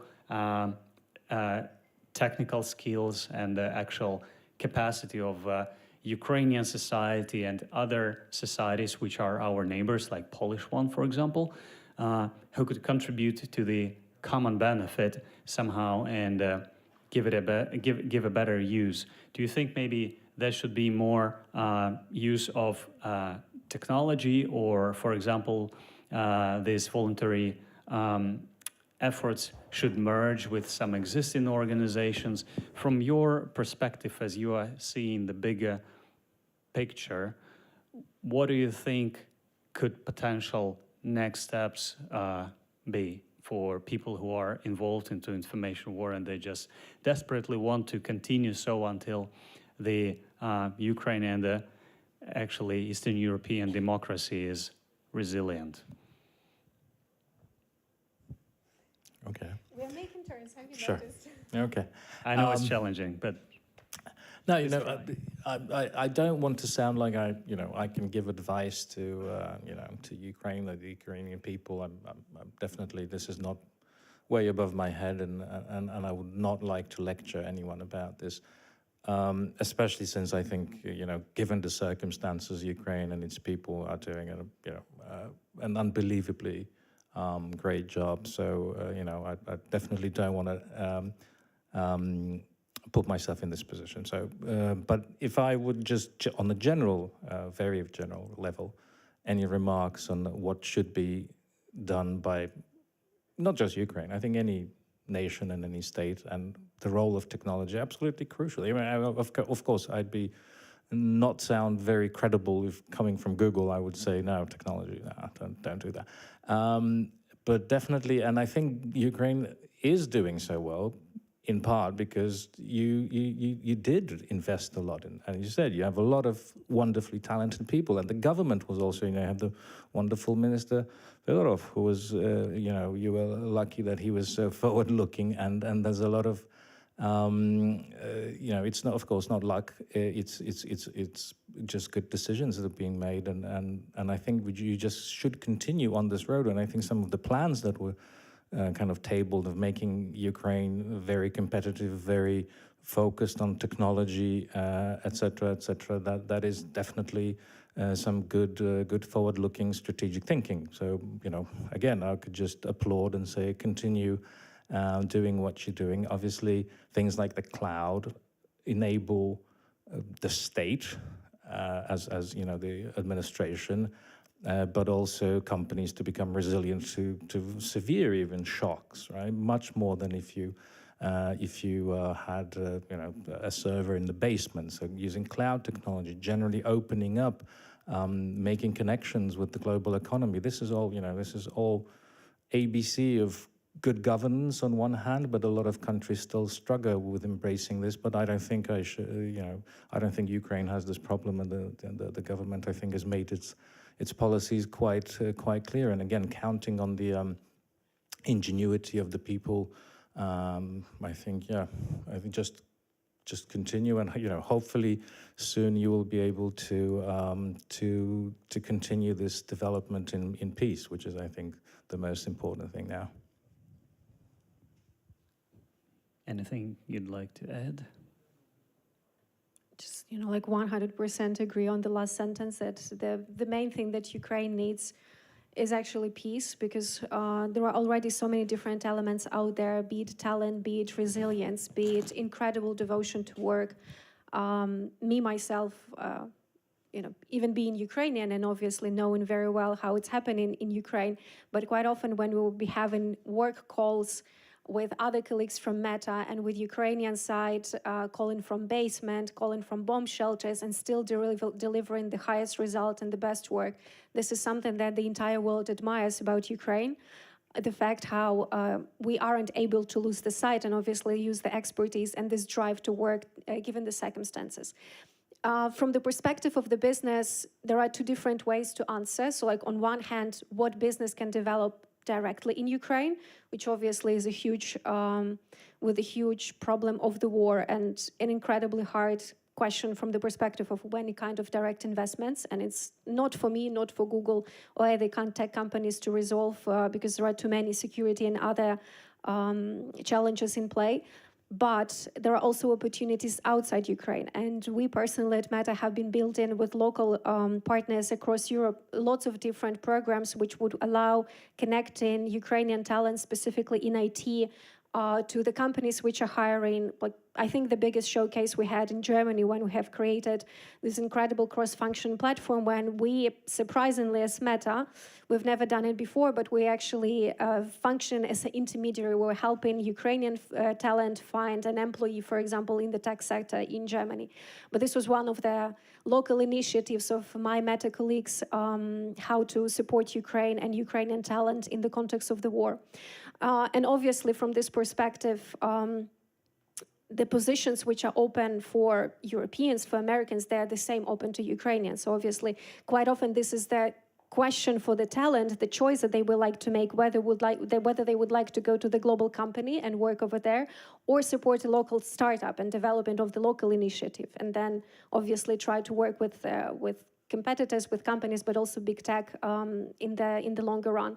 And since I already mentioned the metaverse, so again, please think about big future, the bigger picture. So obviously, what is the next stage of the development when it comes to the tech sector is the next stage of the development of internet as such. So what we can do with augmented reality, with virtual reality, what are the technical solutions, what are the hardware solutions, what is the code is enabling us. So I know there are already brilliant initiatives in Ukraine. We as Meta also tracking them and trying to get in touch, obviously, with the best talent available out there. But maybe from the perspective of, like if you would need to spend some time on building a solution or solving the problem, please also think about the bigger picture, because you might solve the problem for tomorrow, today, but you can actually build on work on the new technology that will be the breakthrough for the years to come. And this is obviously something that everyone will be hunting. So again, as was already said, we're in no position to give you any kind of advice, because actually Ukrainians are the ones who can go around the world and lecture others and create inspirational stories and just give and share this resilience that is already out there, because what Ukrainians were able to achieve and sustain given the most hard conditions possible and available, this is already a huge breakthrough and success story. So please do not think that there is any out there in Silicon Valley or somewhere in Brussels who can give you any kind of advice, because I think that the tables has turned very much when it comes to Ukraine. But also think from the perspective of building something bigger, and do not shy away, obviously, from not from volunteering, but from sending your applications if you would like to join tech companies, because obviously your talent, your background, this is something that speaks the strongest. And whenever there is a beautiful and bright talent, obviously everyone will be happy to have them on board. Thank you so much for these cheerful words. And we are almost about to finish the panel, but I would like to say that the table indeed has turned. Ukraine and Poland play a very important role in the global tech sector. And I'm very glad to see so many people here. We have a couple of hundreds registrations online. So basically, you'll be joined by many more people in the hackathon tomorrow. And I like to think that basically big companies like Meta and Google are great platforms that new initiatives have to find a way to collaborate with, because obviously data and news in general has become a commodity, and there are a lot of tricks which have not been played yet in terms of how you can sort them out, how you can streamline the consumption of the information. And I assume that one person, just one talent, could make a lot of difference about setting up the rules or inventing the new ways to approach the very difficult subject we all are trying to work with. Please. Can I just challenge you on that? You don't have to work with us. You should think about how to replace us. Be ambitious. This is a good remark. Thank you. So let's thank our great panelists, Marcin, Katerina. Thank you so much for joining us today. And let's head for the coffee and speak to each other. We will have the next panel starting at 5:40, exactly 5:40. So it's a short break, but still you have a chance to stretch and to have a little chat. See you in a bit. Get out of the limelight.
let us all come back to the room.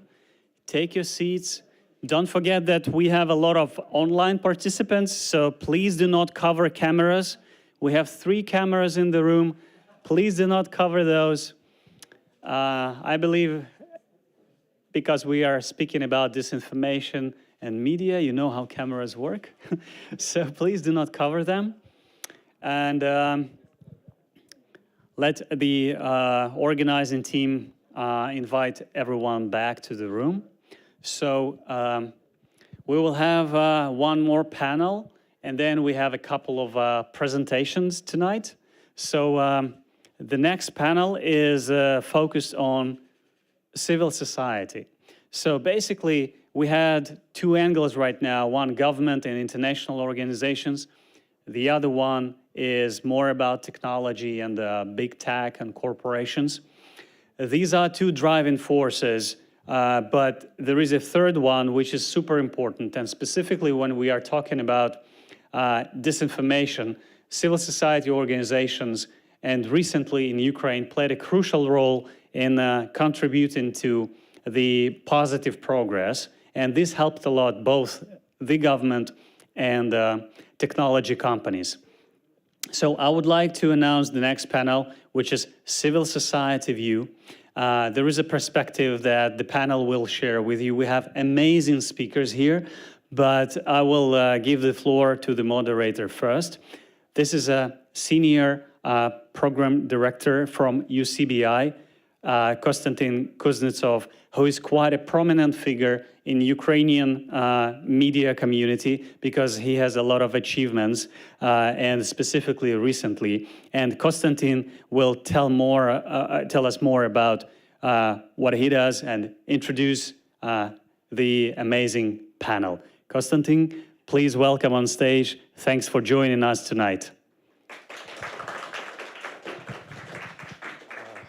Thanks, Denis. I'm actually flattered, but I hope that I would live to your expectations, provided the intro. But thank you so much, and also I would like to thank everyone who's present here. Thank you for attending. Thank you for staying and being with us. I hope that the previous discussions were, engaging and insightful for you. And if so, I assure you that this panel will be just as exciting and insightful. That said, also for the participating teams of the hackathon. So I just wanted to also remind everyone that this event is carried out in a hybrid format.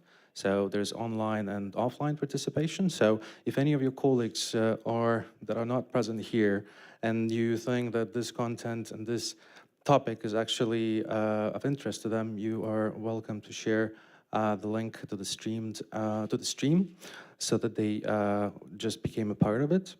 And that said, I would like to say that the next session is actually dedicated to it's very interesting, and it's dedicated to learning the experts' perspective on the challenges and the opportunities that exist for the global media professionals, government stratcom professionals. It is particularly related to information security and counter-disinformation activities. It's relevant for researchers and analysts, and definitely important to all those who realize the threats associated with information manipulations and the destructive force it carries for the global community, economy, people's minds, and even people's lives. Now, during this panel, the discussion will remind about the cost of the corrosive consequences associated with the Russian waged information warfare. We will talk about the evolution of Russian propaganda and the opportunities that still exist to improve the global information and media security.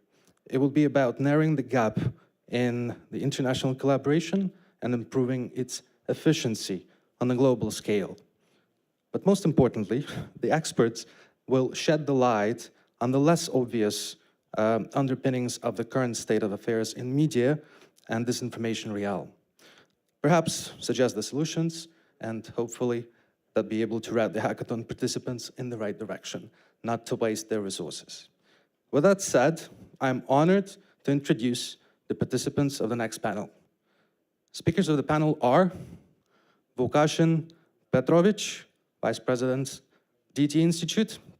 Let's give him a round of applause.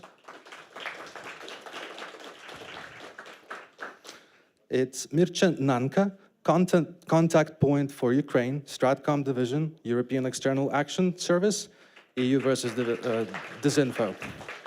Please welcome. It is my honor to also shift to introducing the online panel participants. We'll start with Peter Pomerantsev, who is a senior fellow at Agora Institute, Johns Hopkins University, and the Institute of Global Affairs at the London School of Economics, and author of This Is Not Propaganda, Adventures in the War Against Reality. Please, a round of applause. Let's welcome Peter. Lyubov Cybulska, founder and the first head of the Center for Strategic Communications and Information Security in Ukraine, hybrid warfare expert and advisor to the government of Ukraine. Please welcome. And Tamta Otiashvili, Senior Program Manager, Research and Countering Disinformation Programs, NDI Ukraine. Please give her a warm welcome. Now, just to get us started, and I mean, the whole topic is so broad and so intriguing and so complicated that, you know, as the previous panels and panel expert had highlighted, you know, it's possible to talk for hours about, you know, what's going on and how to tackle the issues and challenges. But considering that we have such a wonderful and very diverse background and expertise on today's panel, I would like to maybe kick us off with just a very broad question that will have slightly different perspective provided by our, you know, experts considering their specialism. So could you please describe some of the top challenges that you see international audiences, of media professionals, government and civil society, and even the daily information consumers, meaning the audience, are facing, and whether the Russian war in Ukraine intensified any of those in the recent years? And I would like to maybe begin with Peter Pomerantsev. Hi, Konstantin and everybody else. Thank you so much. I wish I could be with you. Warsaw, which I think you're in Warsaw, has become a sort of a real third home for me during this war. And Rzeszów especially, a town that I never thought I would visit in my life, has become the most frequented town since this phase of the war began. And the hospitality of Poland during this war has been immense. So I think I'll start off big. All of us here, including the people in the audience, I think have really spent many years, but especially since 2014, analyzing what the bad guys do. Russia primarily, but also China, various extremists, ISIS. And I think we know what they do very, very well now. We see playing out again now. The Russians like to define it as information warfare. That's their doctrine. And we know very well, really, what they do. We've analyzed it in great detail. You know, it's this mixture of online troll farms, of state-controlled media, of you know, online influencers, and you know, and wolf warrior diplomats, all coming together in a machine, pushing strategic narratives. And we can refer to them sometimes as disinformation, but that's really far too limiting. It is propaganda in a much more classic sense. And sometimes it works well, sometimes it works badly, but it's a machine, it's consistent, and it pursues political aims and political outputs, some of which are successful, some of which are unsuccessful. Russia pioneered this, China does it, Iran does this, many others do as well. And really the great question that's been hanging over the whole field is, what should be the democratic response? I live in Washington, DC, where, frankly, there's a little bit of a reluctance to think about this in a really full spectrum way. Some people will say, oh, democracies don't do that. That is a lie. In the Second World War, the British had the Political Warfare Executive, which influenced everything from the BBC through to covert radio stations and resistance movements in a full spectrum, both aggressive and defensive campaign against Nazi propaganda. In the Cold War, the US had the US Information Agency that thought about these issues all the way from Radio Free Europe through to cultural projects. What should be the response today? I think that's really the question in front of us. Again, of course, Ukraine, as in all issues, is really leading the way. I mean, from the Ukrainian side, we see this remarkable public diplomacy from the president through to amazing counter-disinformation initiatives and very, very interesting attempts to influence strategic sectors of populations within the adversary country. That is really the big, big question we face. They have their information war system. What is the democratic communications infrastructure that would really start to fight back against it? I think finally, we're getting to the point where we're starting to at least talk about this and think about it. But I think the answer can also come from the bottom up, in the sense that we're not in the Cold War, we're not in the Second World War. The answer and the response might well be led by civil society groups, connecting very loosely with bits of government and really proving through effective action, both to counter disinformation, but also to do our own information campaigns and prove stories of success. We can't wait for Jake Sullivan to change his mind about this. We'll be waiting until and for far too long. So I really think this is an area, and this is what is so different from the 20th century, where civil society can take the lead, and in some ways it already is. Thank you, Peter. Who would like to tackle this one with the three challenges, the most vivid challenges that we experience right now in the disinformation realm? Perhaps Lyubov Cebulska?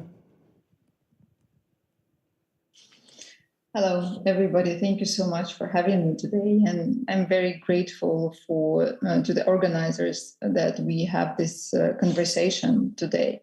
We have been talking about fight against disinformation since 2014. So basically 9 years, but mostly we did it in a very narrow circle. And today, after Russia's full-scale invasion of Ukraine, we have a chance to bring this discussion into wider circles. We can attract those who can join the struggle. And first of all, we speak about businesses, we speak about IT sector. Last year in February, when the war broke out in Ukraine, Ukrainian society has united to fight the enemy, to fight Russia, not only on the battlefield, but also in the information space. We found that there is a huge number of people willing to help government agencies to do monitoring, to develop narratives, to create content. And now our task is to keep this motivation till we win and after our victory. Actually, when we talk about information resistance, I would highlight the following directions that the IT sector precisely and the creative industry can take. First of all, it's monitoring of the enemy's information space.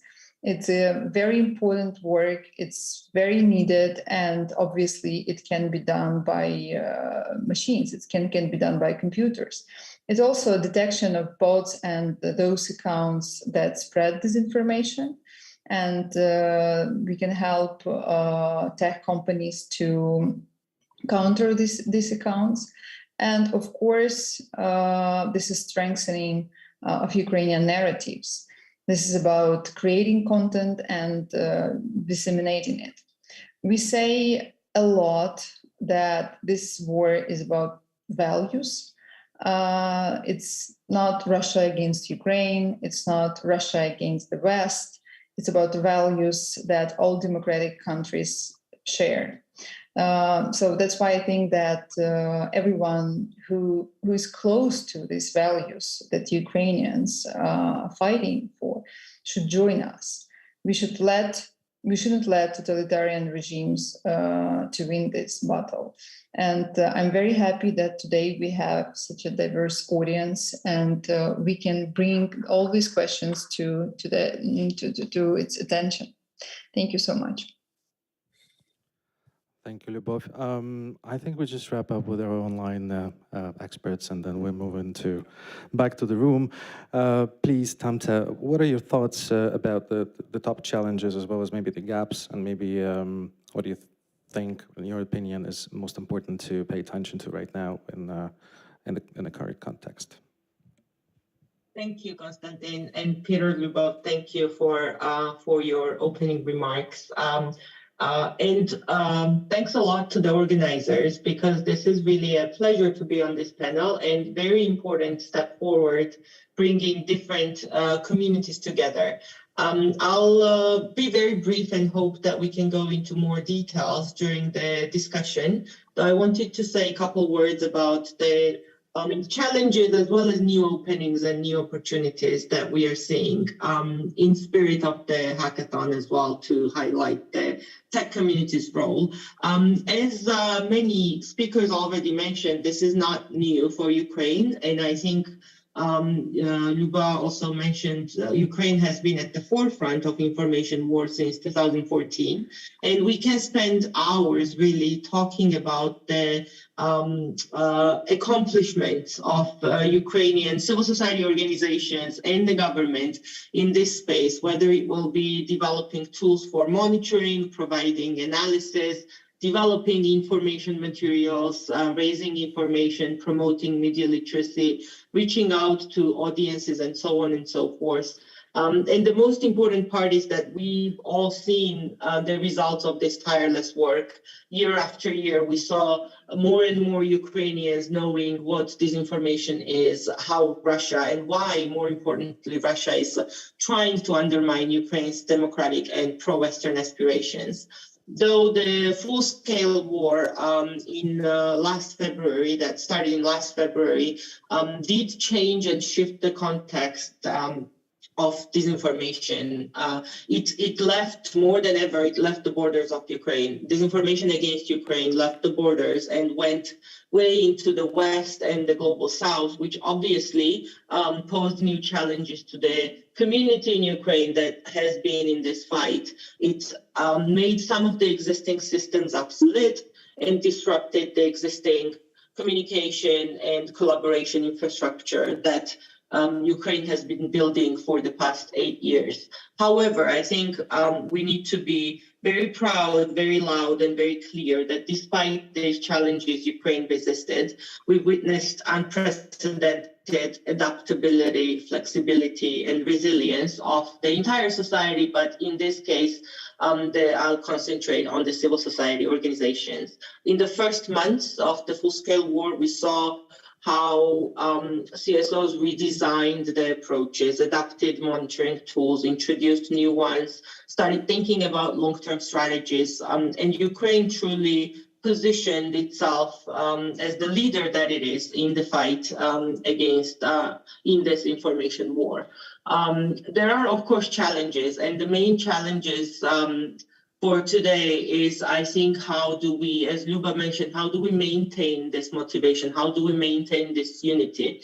Especially while there is an incredible unity in the country, we still have significant number of Ukrainians who are temporarily stripped of the right to have access to information space, Ukrainian information space. And what I mean is people in the temporarily occupied areas, including Donbass and Crimea, as well as newly deoccupied areas that are still not fully reintegrated into the Ukrainian space. And this is where we need new solutions. This is where we need new tactics and new approaches.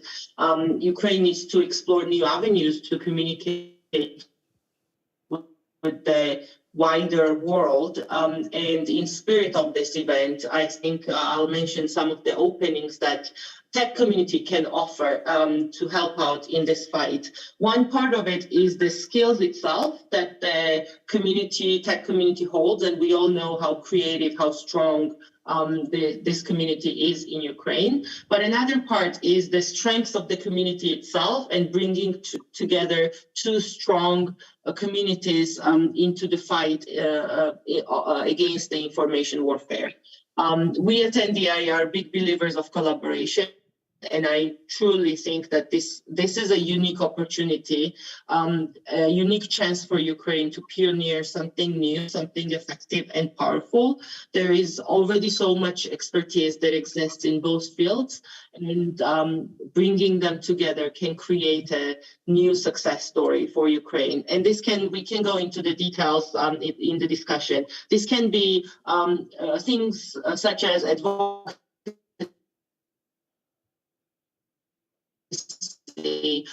campaigns, for example, advocacy efforts with big tech platforms, or another one, as it was monitor and bring together and analyze large amount of data, or figuring out what to do with this data and how to cross-share it between different interested groups.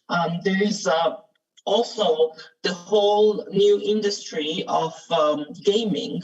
And we know that CSOs have been talking about this problem since last summer. I remember it very well, how they talked about how Russia is utilizing and using teenagers into spreading and making them tools into disinformation. And they, most recently, Mr. Ryaznikov also highlighted this as a challenge. Perhaps this can even be some ideas that can come out of the hackathon, how to counter this, how to respond to this challenge that Russia is using to utilize gaming industry. I'll stop there, I think, but thank you again to the organizers for this event, and very much excited to see what comes next. Thank you. Thank you, Tamta. Moving into our in-person panelists, I guess, Mircea, would you like to maybe take the next word? Thanks a lot. I would like to. I would start off by saying that, excuse me, I feel the odd one out. The panel is about civil society, and I represent the government, or a multinational government, rather. I would say the challenge still remains, in spite of there being more of us in such conferences and in such discussions, and more diversity inside these discussions. The challenge remains in figuring out, defining correctly the threat and searching for unity of purpose around that. There is still a need for this lucidity that was there for a long time in Ukraine and in some other places not far geographically from Ukraine, to expand further afield. And for that to happen, of course, one way to do so is to learn for those who have been at it for a long time, not wait for terrible tragedies to happen to get there. Erase the borders, basically. I mean, it's for someone like myself. I'm a bit of a Luddite or a digital autist, but the audience tonight feels very much at home in the digital sphere. So why not foster more interactions between Ukrainian civil society or Ukrainian tech specialists, code makers, programmers, etc., and their peers in places like Serbia or Kazakhstan. They exist, and we, as or even further afield, in South America, for instance, we, as the European Union, we stand ready to catalyze these interactions, and we've been at it already for a few years. We've invested more and more, not only in Ukraine and in countries like Moldova, Georgia, the countries in the Western Balkans, etc. We're on the same panel, incidentally, with and an earlier speaker also. It would be the fourth in a group that was engaged 2 years ago in very hotly disputed conversations about how to start this new Stratcom center of the government of Ukraine. I remember it was agreed from the outset that the only way to get there is to have civil society on board, to have those who have been looking at Russian disinformation from the outset, from long ago. And this model that had existed in Ukraine made Ukraine be ready for what the tragedy that happened a year ago. And I think we can stand ready to replicate the same model, or to help as the EU to help this model propagate elsewhere. Thank you. All right. Łukaszyn, please, over to you. Maybe some challenges that you see that the global community is facing right now. Perfect. Yeah. Look, thank you very much for an opportunity to talk today. I have 3.5 challenges that I would like to talk to you about. Other half being the light that it's quite strong and directly into our eyes. So, it definitely doesn't help. But, I would start from the fact that, our relationship with democracy is an emotional one. That we profoundly, engage with democracy, democratic values, democratic actors and processes, not just based on information that we receive, but also based on our aspiration, hopes, fears, cultural, educational, and religious context in which we believe. So that we are far beyond being just rational beings. And when we think about the disinformation propaganda, and we think what Russia is doing is, Russia is not trying to convince us, and Russian proxies or those that are amplifying Russian disinformation that something is right. They're just trying to create confusion and doubt into what we believe.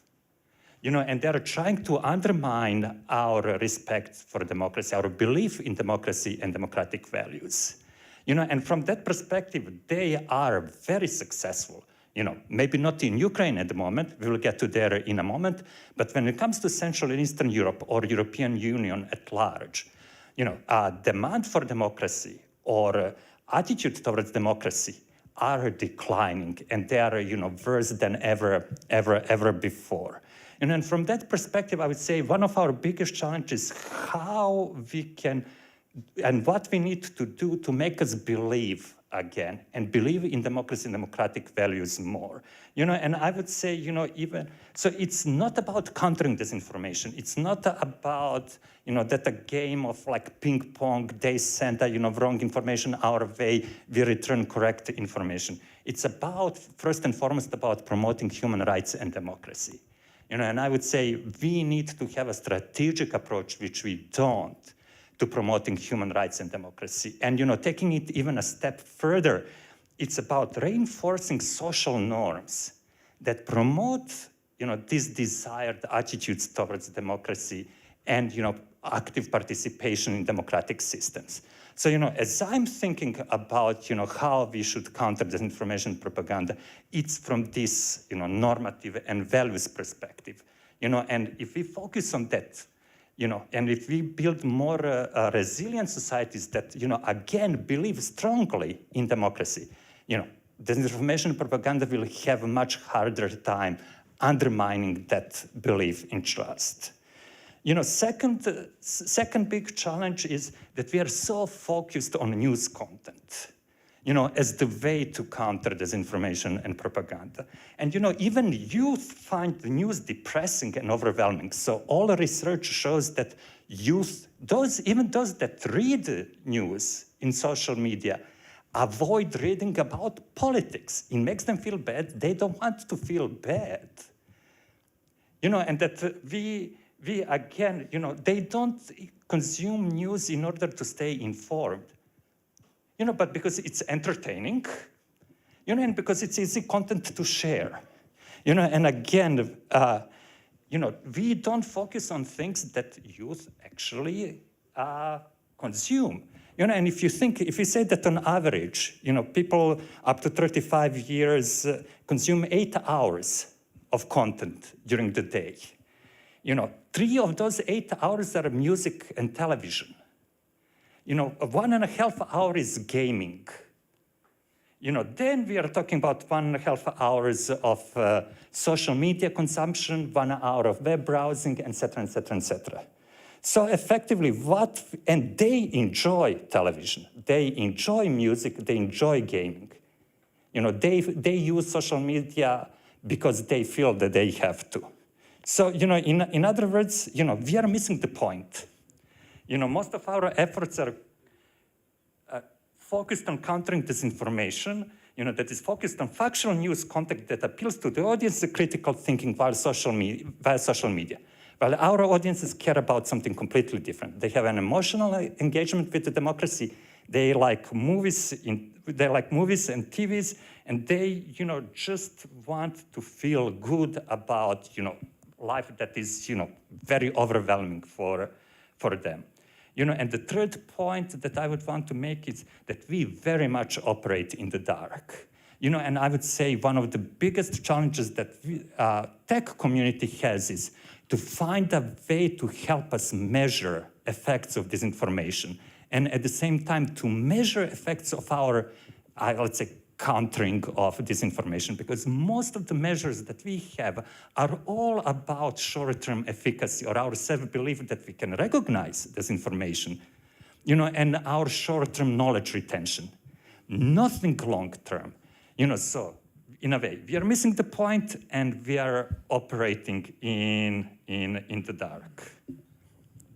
Well, that's actually a very interesting point. It kind of loops back to what Peter's mentioned about messaging and about the values and about, how the information is getting perceived and what we actually treat as disinformation and what other values maybe we should create. And maybe we could talk a little bit about this, and maybe we could explore the topic of what is that you think, well, based on what you mentioned, is there anything that, maybe Ukraine could give the world, considering the experiences that we've had so far, considering that Ukraine's, as you mentioned and the previous experts mentioned, demonstrated to be quite effective of being on the front lines of the information warfare.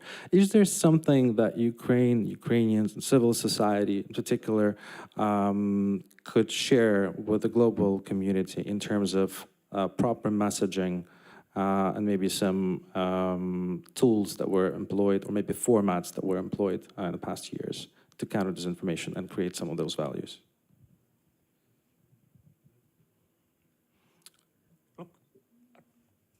Back to Vukasin. Okay, sorry, thank you. So look, firstly, every now and then, there are things popping up, not necessarily Ukraine and elsewhere. And I just wanted to say, one thing about Ukraine that I believe it's very important and something that we really need to think about. When it comes to disinformation and countering disinformation propaganda in Ukraine, we are now in a very good situation, because there's a common enemy, there's a common threat. And Ukraine as a society is united and everyone is working together. Moment hostilities are over, moment transition starts, moment reconstruction starts, divide also within Ukrainian society will start. And that is when Ukraine is going to be most vulnerable. I am actually more worried about, Ukraine and the situation in Ukraine, when hostilities start, and what is going to happen 4 or 8 years, after hostilities are over than they are now.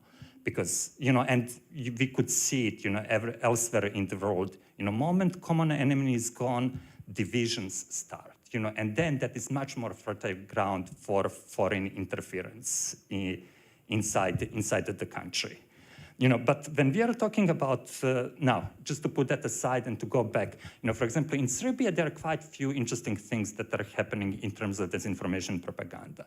And more NGOs and creative sector there works on creating pop culture content, and tries to create a body of pop culture content that it's there, and that systematically promotes issues of democratic values and human rights, with an idea that 5 years from now, there is going to be enough of it, so that those 8 hours, that people consume are filled with positive messages and reinforcement of these, social norms.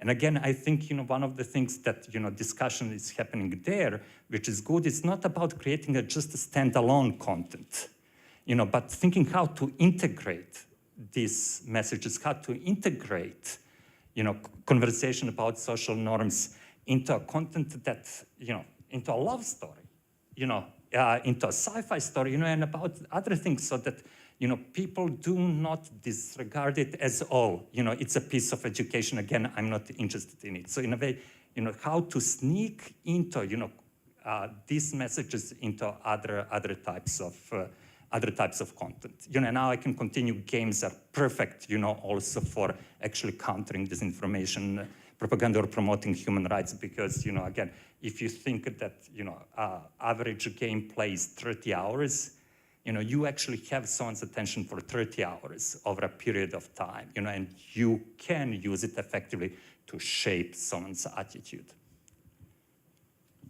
Thank you. Perhaps Lubov, Peter, who wants to go first? I know what Ukraine gives to the world fighting in the information space. It gives beautiful story full of love, pain, tragedy, but also it reminds the world that there is something we should fight for.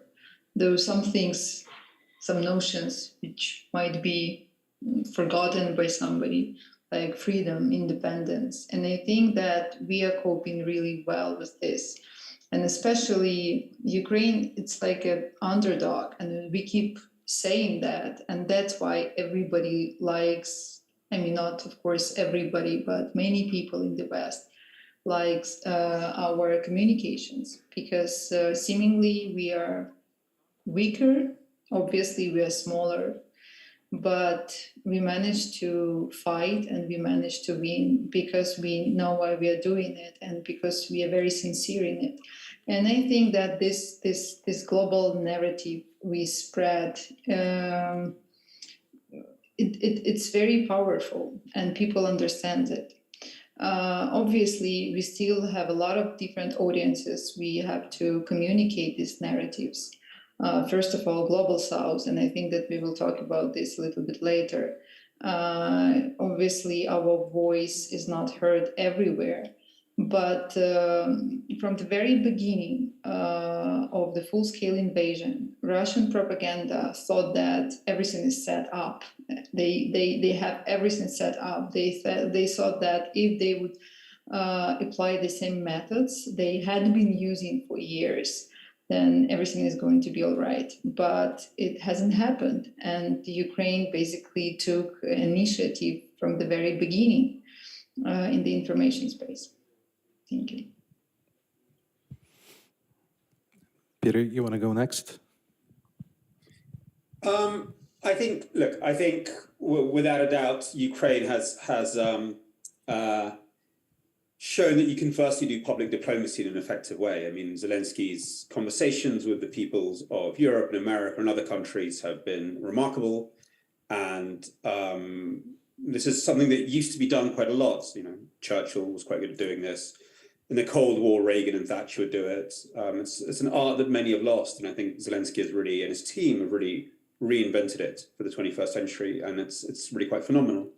I think it works in two ways. I mean, we were just talking quite rightly about how, entertainment and stories and so on and so forth are more powerful than news. But of course, what we've seen the last well, the last 40 years, but really the last 10 years is how news is made into stories. So the border between the two has been blurred. That's something that Fox News do very well. That's something that Russian news, especially domestically, have always done very, very well. They've blurred it the other way as well to make news into a sort of a reality show where you can project various types of identity. It's really about identity formation and fulfill deep psychological needs of belonging, masochism, and usually sadism. So we definitely have to think in those sort of categories. And I think Ukrainians do instinctively, but also, you know, I remember at the start of the war there was all this discourse about, Zelensky's just an actor and just a TV producer. And as someone who's a TV producer like myself, I'm like, what do you mean just? Acting is one of the deepest professions there is. Acting is about empathy, understanding emotions, understanding audiences, understanding depth psychology. I never understood this sort of like, oh, he's just an actor. I don't know, acting is one of the most important professions that we have, and that's why it's been around so long. I'd much rather have an actor who understands people and society, what moves them, than a banker, which is what we have in England, who has no connection with the population. So I think Ukraine in that sense is very lucky. It was lucky enough to have somebody who is the most important profession that there is, acting, to lead it at this time. Thank you, Peter. So interesting. I'm just going to summarize it. In the meantime, so we talked about the messaging and creating and communicating values through the messaging. We've also mentioned that there are formats that are more or less effective, and we're also talking about the idols and or the I guess the faces of the young democracy and the fighting nation. But I just wanted to actually bring us slightly back to what Tamta's mentioned, and she's touched upon, the technology and the tools and perhaps the communication channels. Can we talk a little bit about the platforms, perhaps, for disseminating that information, efficacy, maybe some gaps, and also, what technology could be used, perhaps for that as well. And also, who's winning the war in that frontier? Kremlin-backed messaging, formats, etc., or, pro-democratic Ukrainian ones. And we'll start with Tamta, hopefully, move into the rest of the panelists. Thank you, Konstantin. I'll start with the last part of your question, who's winning the war? And I think even today we heard the answer. Ukraine is winning the information war. And this is not, previous speakers also mentioned we shouldn't discuss disinformation as a standalone issue or standalone problem. This goes beyond, as Peter also mentioned, just the classic definition of disinformation. We should look at it as part of the warfare and as part of Russia's goal. Why is Russia using disinformation and propaganda? The ultimate goal to undermine Ukraine's development, undermine democracy in Ukraine, freedoms, and so on, everything that Ukraine stands for. And if we look at it from that perspective, then of course Ukraine is winning this. Of course Ukraine stands for its values and for its freedom and democracy, and so on. In terms of the platforms, I think a lot of conversation has happened during the two previous panels about the platforms, and as it relates to, I would assume you were asking about big tech platforms, and there was conversation. There have been some steps made. Sorry? Not necessarily. We're talking about, the big tech as well as the local Russian ones, because if we're to look at where Russia may be winning compared to Ukraine, that would be another particular area of interest as well to be covered, I guess, and useful to our participants. Okay, understood. Sorry, and thank you for clarification. In terms of the platforms, there was a lot of conversation about what we can do, whether banning or not banning, how do we infiltrate and not infiltrate, what poses a Russian and so on. And in this environment, in this information space where we are, whether or not, wanted or not, we are seeing online platforms becoming the main sources of information. Just now, NDI's most recent surveys that we've seen, for the first time in Ukraine, Ukrainians are saying that the main source for them for information is online platforms and messaging apps. It has always been TV previously, and of course the online platforms have been on the rise. But now this was the first time last year in 2022 when we saw that messaging apps and online platforms is the most popular information space where people get information about politics, war, current events, and so on. And we can't avoid that. So what can we do? How do we, and that's where we are seeing most of the disinformation also. And truth be told, some platforms have been more open than others in terms of cooperation and collaboration. Telegram, for example, that is the most used platform, the platform where everybody gets up-to-date, very quick information from official Ukrainian sources, as well as some of the questionable sources, has been the one that no one knows how to get in touch with them. No one knows how to build partnerships, build collaboration with them. While other platforms, there have been some moves and there have been some steps made, especially since the start of the war. And this is where I see the huge power of tech community as well. We can go, civil society organizations can try this, can mobilize, create coalitions, mobilize together. But I think if tech community were also to push push the agenda of having a more collaborative relationships with the news agencies and tech platforms that are spreading information, I think we can go further into this. And this is where I hope that the audience that we have today and you have the next 2 days will keep an eye on it, how to build perhaps advocacy push towards making efforts to bring in, to sort of push for more collaboration between the information warriors and the tech platforms. Look, I don't want to, spark now further debate, but, I'm actually not sure that we are winning the war. Maybe we are winning the battle, but if you look again 5-10 years down the line, when we start actually, and we are still going to feel effect of the invasion back then, even if, the invasion stops tomorrow, and Russia says, oh, we lost.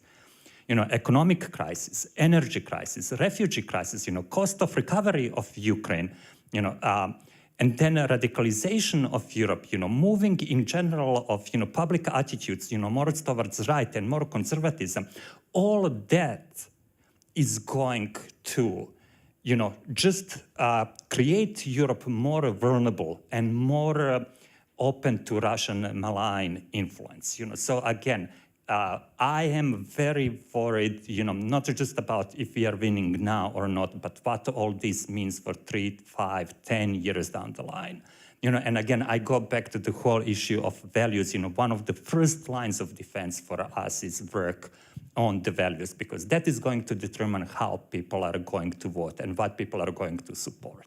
Otherwise, Ukraine might find itself without major support, economic support for reconstruction, waiting in a line for, to join the EU, with increasingly anti-EU attitudes, and maybe, again, my worst scenario, a nightmare that I have every couple of nights is, Ukraine getting a president who is pro-Russian and anti-EU 2-3 election cycles from now.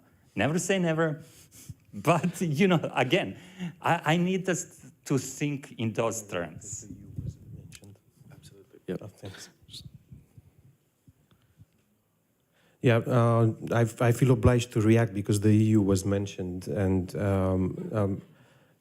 I will mention 2 things. One is that the EU is at the forefront of cooperating with digital platforms on tackling disinformation. You may have heard of the Digital Services Act. if you look at this piece of legislation, package of legislation from across the ocean, it's attacking the sacred principles of freedom of expression. But I think the EU found a way in between there, and others will follow suit. And we are about to go to launch another, let's say, another initiative that raises the stakes even higher. It's called Defend Democracy Plan, and it's big words coming from government, but we also talked about values and about how important it is to finally recognize the challenge that we're up against. I think the biggest challenge that we're facing now is that Russia and China have teamed up and they echo each other in the information field. They talk about existential wars, about holy wars, about pinpointing all the evils from the past on the West, and making this tension between them as defenders of true values and all that is wrong and bad in the world. So I think the EU is there to support Ukraine, first of all, for how long it will take to reconstruct, to put an end to the war. And I will have to disagree that Ukraine will ever have a pro-Russian president in the next century or so. Let's hope so, and thank you so much. I just wanted to say that we just ran slightly over time, but just to summarize, it seems like this conversation really requires much, a deeper conversation, I guess, but it definitely requires more research, and you can see probably how multifaceted the problem is. There's no three challenges, there are no three solutions. There's everything's intertwined, and there are different components to accomplish proper, messaging and delivery of the messages. Just to wrap us up, maybe for the next 30 seconds, and we'll just put a round of comments, I guess. But could you please, each of you, summarize with one word or maybe like one sentence, what could be the technology that the participants of the hackathon should be looking into so that their effort was relevant to the challenges as you see and experience and observe right now. We'll go quickly from Peter, and I think we have like 30 seconds tops. I think, look, the great challenge is how do we do stuff into dictatorships, into Russia, into China, and so on and so forth, where, I mean, somebody said we're flying blind. We're really flying blind on that front, and it is going to be important, whether it's something simple like encouraging desertion, or something much more complicated, working out the relationship between information, attitude, and political output in a dictatorship, which we don't understand. So I would really encourage the brilliant people who are in attendance here to think about that and maybe start looking beyond discursive metrics. Especially when we look at dictatorships, it really is about understanding the connection between the informational, the attitudinal, the behavioral, and political output. And the first one who can crack that in the context of a dictatorship will win a Nobel Prize. Thank you, Peter.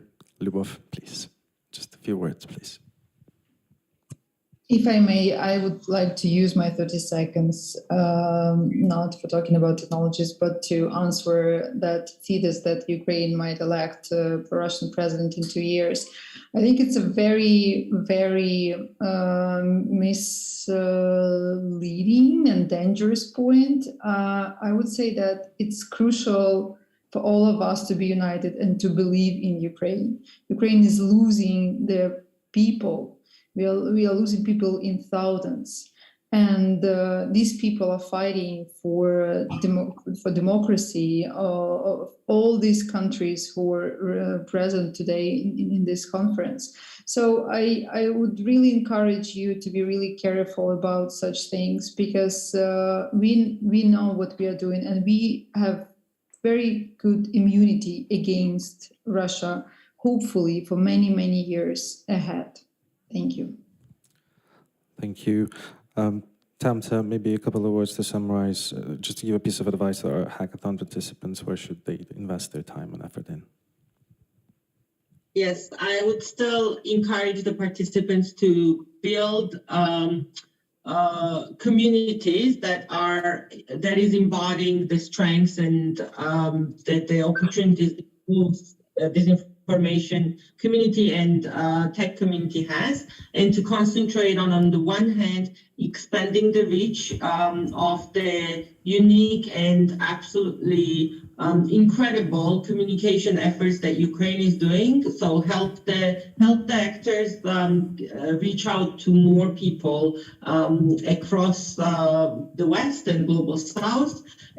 And another one, help to detect the problem better. Trying to help the community contribute to understanding how Russian disinformation operates, and then this will allow the actors to have a more in-depth discussions on how to solve that problem. Thank you. Mircea? Yes, I would encourage the participants to the hackathon to look for solutions for users like Luddites like me to be able to discern between us, to spot deep fakes. That's a big challenge. Or to spot in the comment section of social media posts immediately, not to have an impression. Maybe this might be a bot or a fake account. That would have to be, of course, it stands a lot down to education and media literacy and so on, but I don't think that it needs to be so much on the user, but also on the technical part and on the owners, the platforms themselves, to make it more clear, and also count on the EU to support those types of developments. Thanks. Thank you, Łukaszyn. Okay, so 2 or 3 very specific pieces of technology. So one is focused, I would say, on randomized online mass polling and message testing. And I think that is one of the key ones, that can help us to, not, be completely blind about, impact of both disinformation and our anti-disinformation efforts. And then the second one is along the lines of what I was saying, and that is very much using technology to create and to deliver content that is engaging and that people want to consume. And again, through that combination of content and technology, promoting human rights and democratic values that we are talking about. So, yeah. Wonderful. Thank you so much. Sorry to go slightly over time. Well, thank you for taking the time, for providing your comments. Good luck to hackathon participants figuring it out. I think you have under 12 hours to read all the books and articles that these wonderful experts have written in the past decade, maybe. But other than that, I think you can also talk to your mentors, and good luck. Thank you, everyone, for having us. And thank you, dear experts.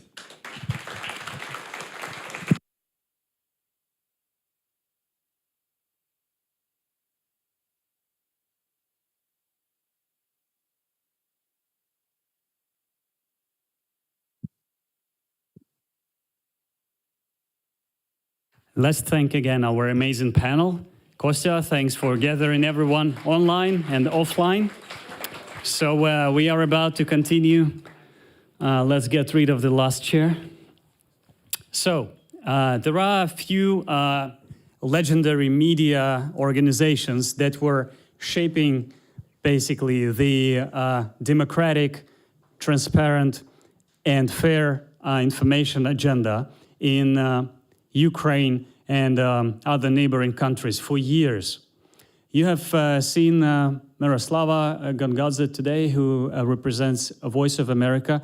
We have another very symbolic person who was leading and is leading Radio Liberty and as CEO and as basically the president of the organization, and he is able to join us online today. And we are very happy to have Jamie Fly today on the wire with us.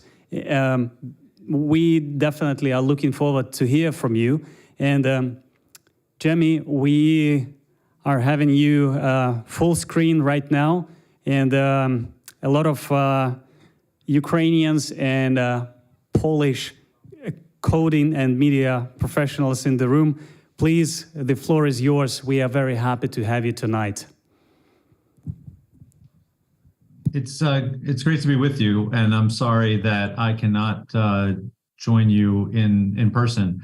I wanted to give a brief overview of what Radio Free Europe, Radio Liberty is doing right now, and to do that, I thought I'd show us a few images from our work, and then kind of walk you through what they say about what we're doing today. So with that, let me try to share my screen. Let's see.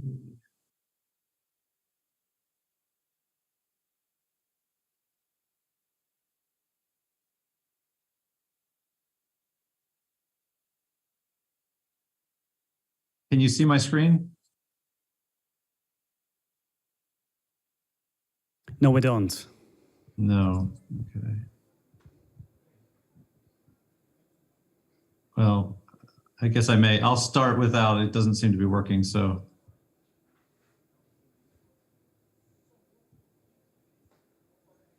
I'll just walk you through things then without the slides.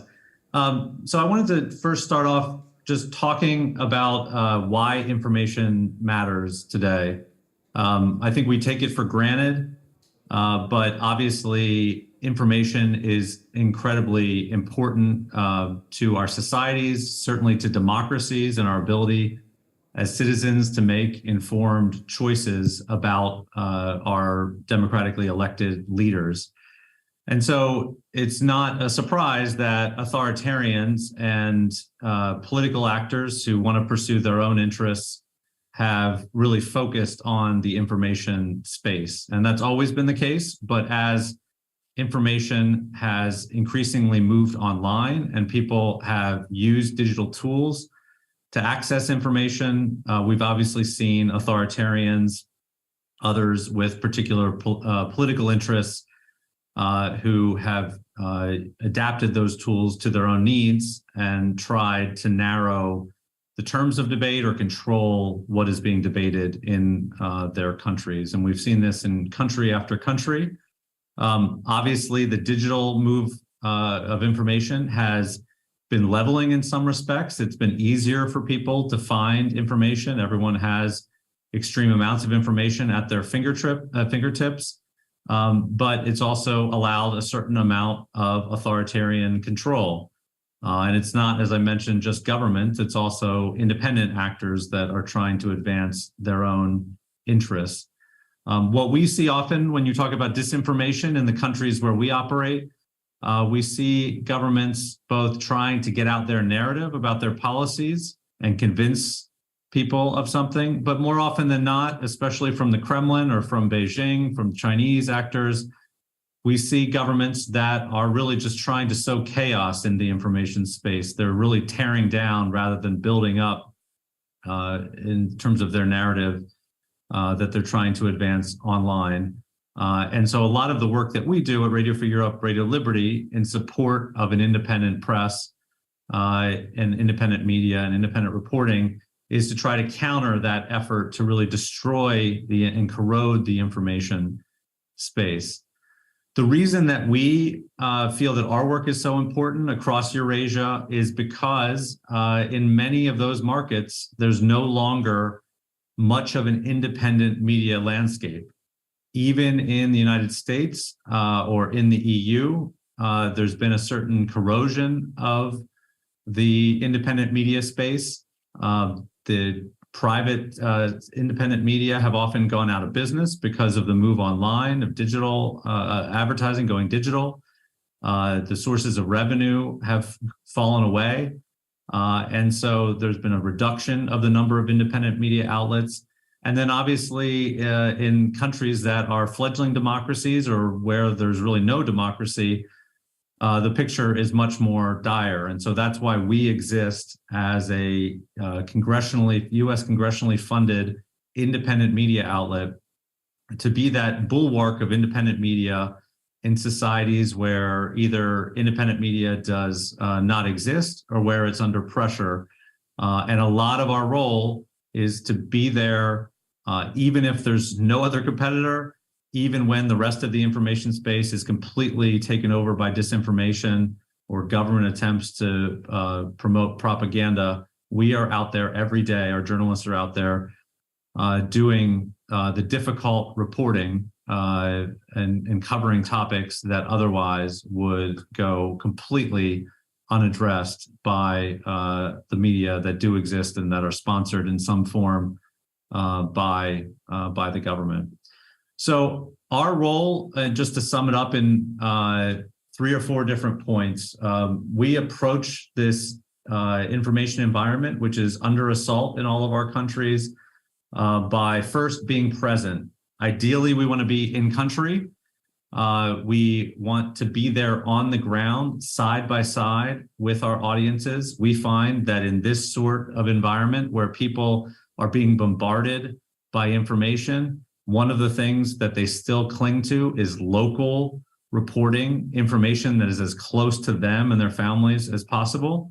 And so we do that with our physical bureaus that are ideally in the countries where we're reporting from. That's becoming increasingly difficult because authoritarians are cracking down on independent media, kicking them out of the country, trying to push them outside. And that's something we've had to go through as a company in the last several years, moving journalists to other locations, getting kicked out of Afghanistan, having our bureau raided in Belarus, declared an extremist organization there, designated foreign agent media in Russia, having to close our bureau after the beginning of the full-scale invasion of Ukraine. That's the trend, unfortunately, but we are fighting back and trying to preserve that presence on the ground as much as possible. And we do that in addition to the 20 bureaus with more than 1,000 journalists who ideally, as I mentioned, are doing local reporting. In addition to that, I'd say we go where other independent media outlets are either not able to get to because of resources or because of where they're based, or locations that they will not go to. And I'd highlight here in particular our presence in Ukraine over the last 11 months, where we have more than 100 journalists who work with us on the ground in Ukraine day after day, despite the airstrikes, despite the power outages, loss of internet. We have journalists going out to the front lines, embedded with the Ukrainian military every day. And in that, because of that presence, we're able to cover this conflict in a way that other media outlets are not able to, and we're able to take that reporting both for our Ukrainian audiences, but then also share it with our other language services across Eurasia, and ultimately with our partner networks that are reaching audiences across the globe. And we found that that type of reporting is incredibly powerful. The next thing I'd highlight about our work is that as part of our reporting, we're not just a wire service reporting the facts about global news. We're giving voice to the voiceless. We are an outlet for people who otherwise are not able to tell their stories because, again, there's no other independent media, or because government-controlled or oligarch-controlled media have no interest in highlighting the stories of individuals and covering topics that matter to them. We do this through programming that's dedicated to, in certain countries, minority groups, those in society who are downtrodden, who don't have opportunities, and elevating their stories and sharing them with their fellow citizens. That is a key part of what we do in every single country that we operate in. And when I talk about stories, I just note that for us, we found in the digital environment, again, when people are bombarded by disinformation, people still are attracted to great storytelling, especially online, especially with social media video. And so that's a key component to whatever we do. Finally, we are spending a lot of our time right now making sure that we are constantly innovating, that we are not just doing the same journalism year after year, but we're adjusting our journalism to meet the needs of our audience. That's everything from changing the platforms we're operating on. Obviously, Radio for Europe, Radio Liberty is an organization with radio in its name. So we still do some radio in some of our markets. We also have a 24/7 TV channel in Russian called Current Time. But more often than not, audiences today want to access our content online, and they want to do it on a wide range of social media platforms. We're vastly removed from the day when we could be just on radio and expect that we could attract every single member of our audience to come to us on the platform that we chose. As you all, I'm sure, know better than I, in the digital domain, people's tastes are changing constantly. New platforms are coming and going. And so we as a news organization are always trying to stay ahead of those developments and make sure that we can be there side by side with our audience as their tastes change. And we're putting a lot of our staffing and our strategy into those sorts of decisions. The other thing we need to do, though, is also be adaptive in terms of even the online content and the ways that we can engage our audiences online, especially given the authoritarian weaponization of the internet to try to block information or control the streams of information. And there we've been subjected for quite some time to individual website blocking by authoritarians in certain countries who just ban our websites. That requires us to be knowledgeable about VPNs, help educate our audience about virtual private networks and how to get around that internet circumvention, how to use mirror sites, providing alternative means, even when countries are willing to go so far as to block websites, or in the most extreme cases, which we've seen with some of our audiences in Iran, actually turn off the internet at key moments around protests or when there's a political upheaval and a government feels that there's such threat that they need to actually completely take the country offline. And even there, looking at what are the technological tools, what are the alternatives to provide our audiences with access to information.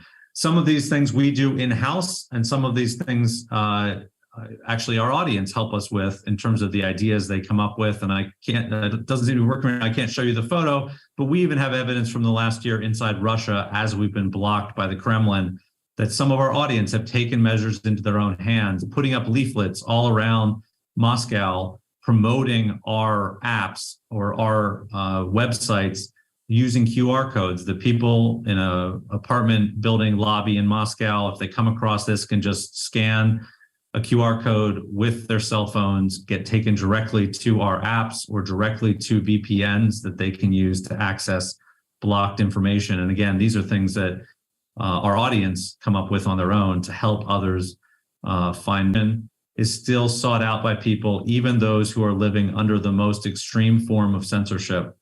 And so when you have a brand that's trusted, when people know that you take the time to report the facts and report them well, that is a powerful tool to draw people in, to convince them, even if necessary, to use a VPN or take several extra steps to come get that content. And we see that again and again, even now in the digital age, that the truth still matters to audiences, even when they're bombarded with disinformation and a lot of different types of content that they need to sort through to figure out what to believe, that if you have a strong brand, they will go out of their way to still try to access information. And so I guess I'll just close with that and open it up. I'm happy to take any questions. Thank you, Jamie, for basically updating us on what Radio Free Europe and Radio Liberty stands for and what the challenges are. I think this is very important for hackathon participants.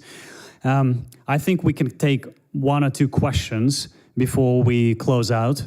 So I see that people were nodding and basically listening attentively. So I assume we might have a couple. Do we have any? We're happy to handle the microphone around.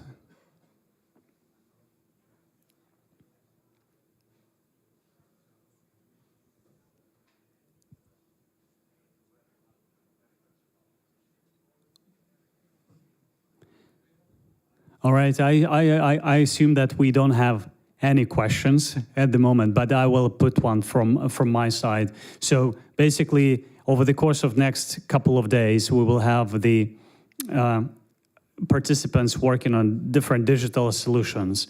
If you could name the top of the wish list for Radio Liberty for potential technical solutions that might be developed at the actual event, what would that be?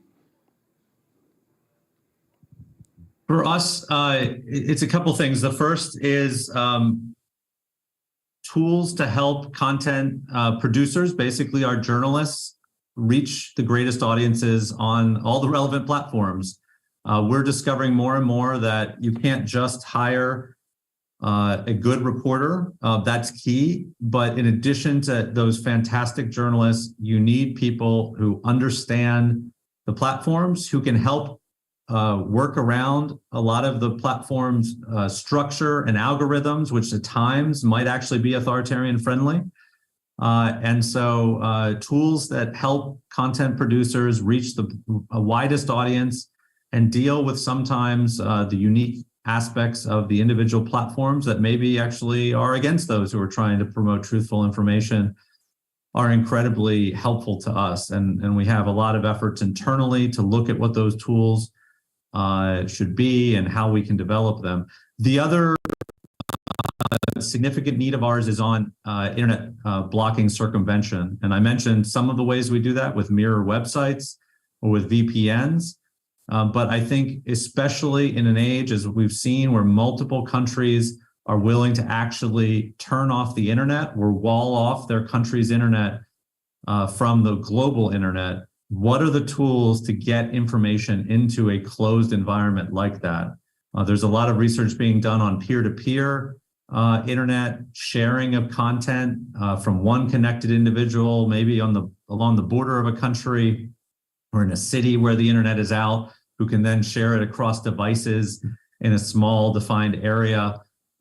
You would be surprised how many times, even just in the last several years, we've actually had scenarios play out where we have lost all contact, both with our own journalists and with audiences, because in a particular location, the internet is not available, sometimes for days, and even in a few cases for weeks. And so, the interesting thing is, even though we still have radio capacity, even in those environments, we don't see a lot of people turn to older technologies like radio to get information. They still want information on their cell phones, online. And so the needs we have in that space on the cutting edge of technology about how to make broadband internet accessible even in a closed environment are only growing. And so there's a lot of need for additional conversation about technologies in that space. Thank you, Jamie. I think actually Ukraine made the world-class case about how to persuade American companies to actually bring internet to places where it was not possible before. And Starlink is right now basically being mostly consumed by Ukrainians compared to the rest of the consumption the company receives, I guess. So maybe there will be united effort of media organizations in Ukraine just to lobby this one for the future endeavors. Thank you so much for delivering us interesting information for thought. We will continue the agenda. I would like to say that we are grateful and we will be happy to inform Radio Free Europe and Radio Liberty and your team about the results of the hackathon once we have a wrap-up on Sunday night. Thank you so much. Enjoy your Friday evening, and we are about to have the rep. Thank you. Great, thank you. So let's continue our agenda before we go and enjoy the company of each other, have some drinks. We have a short presentation that will give you more technological information, just a case study of basically the news lab delivered by Google. I would like to welcome on stage Daniel Rasa, who is the CE News Lab lead, to share some recent developments and the case study with us, and then we're free to go. Daniel, over to you. Thank you, Dennis. Does that work? Great. How are we doing today? Yes, it works. So I realize I'm the last thing standing between you guys and networking and drinks. So I'll be extremely brief. It's going to be just a few minutes, I assure you. Who here heard of Google News Lab before? Okay, just a few people. So it's good that I'm here. Google News Lab is a department at Google, very small one, but thriving, and it's very global, which if we were to describe it with one sentence, it's this: for journalists. So Google News Lab is here for journalists, for media, for newsrooms, also for NGOs that work with journalists. And we are here to help you guys and help journalists fight disinformation, advance their digital skills, make newsrooms more inclusive, and generally help journalists thrive in this new-ish, well, it's not really new anymore, is it, digital environment. Obviously, Google cares a lot about journalism and news content. This is a quote from our CEO, Sundar Pichai. For me, I always explain it to myself that, you know, if users go to Google, they look for quality information. And the more quality information is out there, the more people use Google and the more people consume quality information. So it's actually a win-win situation. And I know how Google commits to that support. Now, obviously, there's a lot of areas that we support journalism. These are the major ones. So advancing, yes, this works. Advancing the practice of quality journalism. So helping with fighting disinformation, for instance, which is a constant battle, as you all know. Strengthening and evolving publisher business models, because let's face it, we all need to make money in order to make great journalism. And we want to cultivate a collaborative global news community. So we want to bring journalists together, we want to bring newsrooms together via our own initiatives, but also partner events. We help journalists develop digital skills, combat misinformation, which I've already mentioned, develop new formats for news. Innovation is at the heart of Google, but I also believe, so before joining Google, I was a journalist for 12 years. And I also believe that innovation should be at the very heart of great journalism as well. Strengthening business models. Everyone who is in journalism, who is in media knows that in order to not only survive, but to thrive, we need to boost our business model, and Google is very keen to help you all do that. And creating communities, because again, I personally believe, and Google believes, that journalists should get together, journalists and technologists should get together in order to create this very inclusive, great future for news and media. We work in all of those countries, and since September last year, we have a representative of News Lab in Warsaw, which is me, and I work also in other countries, including Ukraine, Belarus, and all the other Central Eastern European nations. Now, some of the opportunities you might be interested in, my colleague Marcin talked about some of them before. We gave last year 25 million euros or dollars, I'm not sure, to the European Media Information Fund. This is the website where you can track all the opening calls for applications. So please go there and keep an eye on them. Because it is not us who decide, it's the Florence European University Institute and Gulbenkian Foundation. Our partner, Outriders, does a lot of events and workshops. They had their first inaugural event in Rzeszów in southeastern Poland. And this year they're going to have a few more, including Riga, Warsaw, possibly Lviv or Kyiv. That depends, obviously, on the safety considerations. So keep close lookout on this website. And then there's the newly announced in December Global Fact Check Fund, where YouTube and Google committed over $13 million for fact checkers. So if you guys are from fact-checking organizations, this is the website you should go to and keep a close eye on. Last but not least, we do a lot of trainings. We have our teaching fellow, Robert, and he's going to be here tomorrow delivering a workshop on safety and security online. It's going to be, I think, just after 12 noon. Lastly, this is the website where you can all go if you have a Google account. It's for free, and there are a lot of amazing online workshops and webinars. They are available in 13 or 14 languages at the moment. You can learn everything from safety and security to the latest tools on fighting disinformation. Right, that's all from me. I'm not going to take any questions because, again, wine. So I'll be there somewhere drinking wine. If you have any additional questions, just feel free to approach me and let's chat. Thank you very much. Thanks a lot. So basically, for today, it's a wrap. Before we go for drinks, I would like to say that for me, basically, this stage is almost over. So I understood that actually I did not have a chance to present myself today. My name is Denis Gursky, and I'm the co-founder of Social Boost and 1991 for about several years now, 10.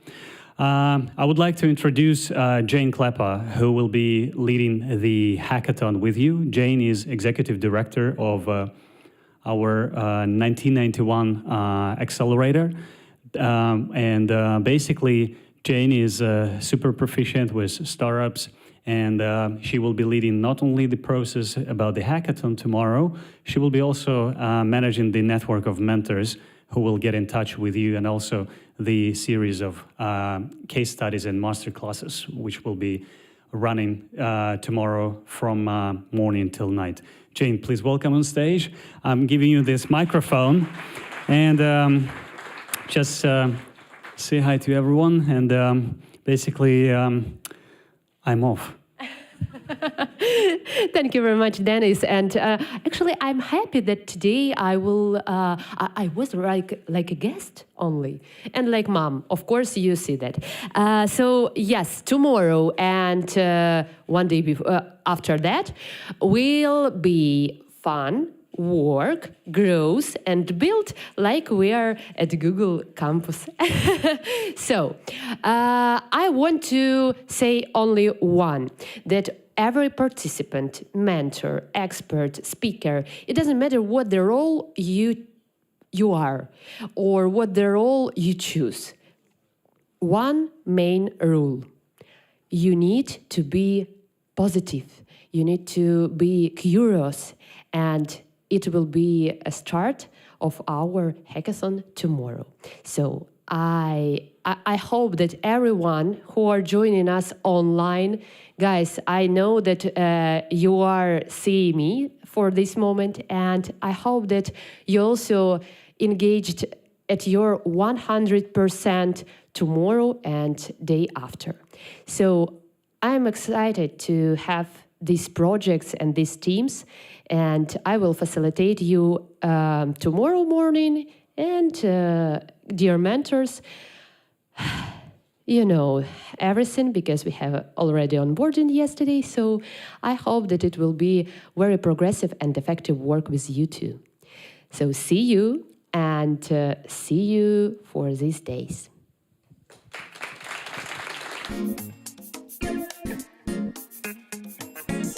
Reception in the reception area. Thank you for this day, and let's have a chat behind these doors. Thank you.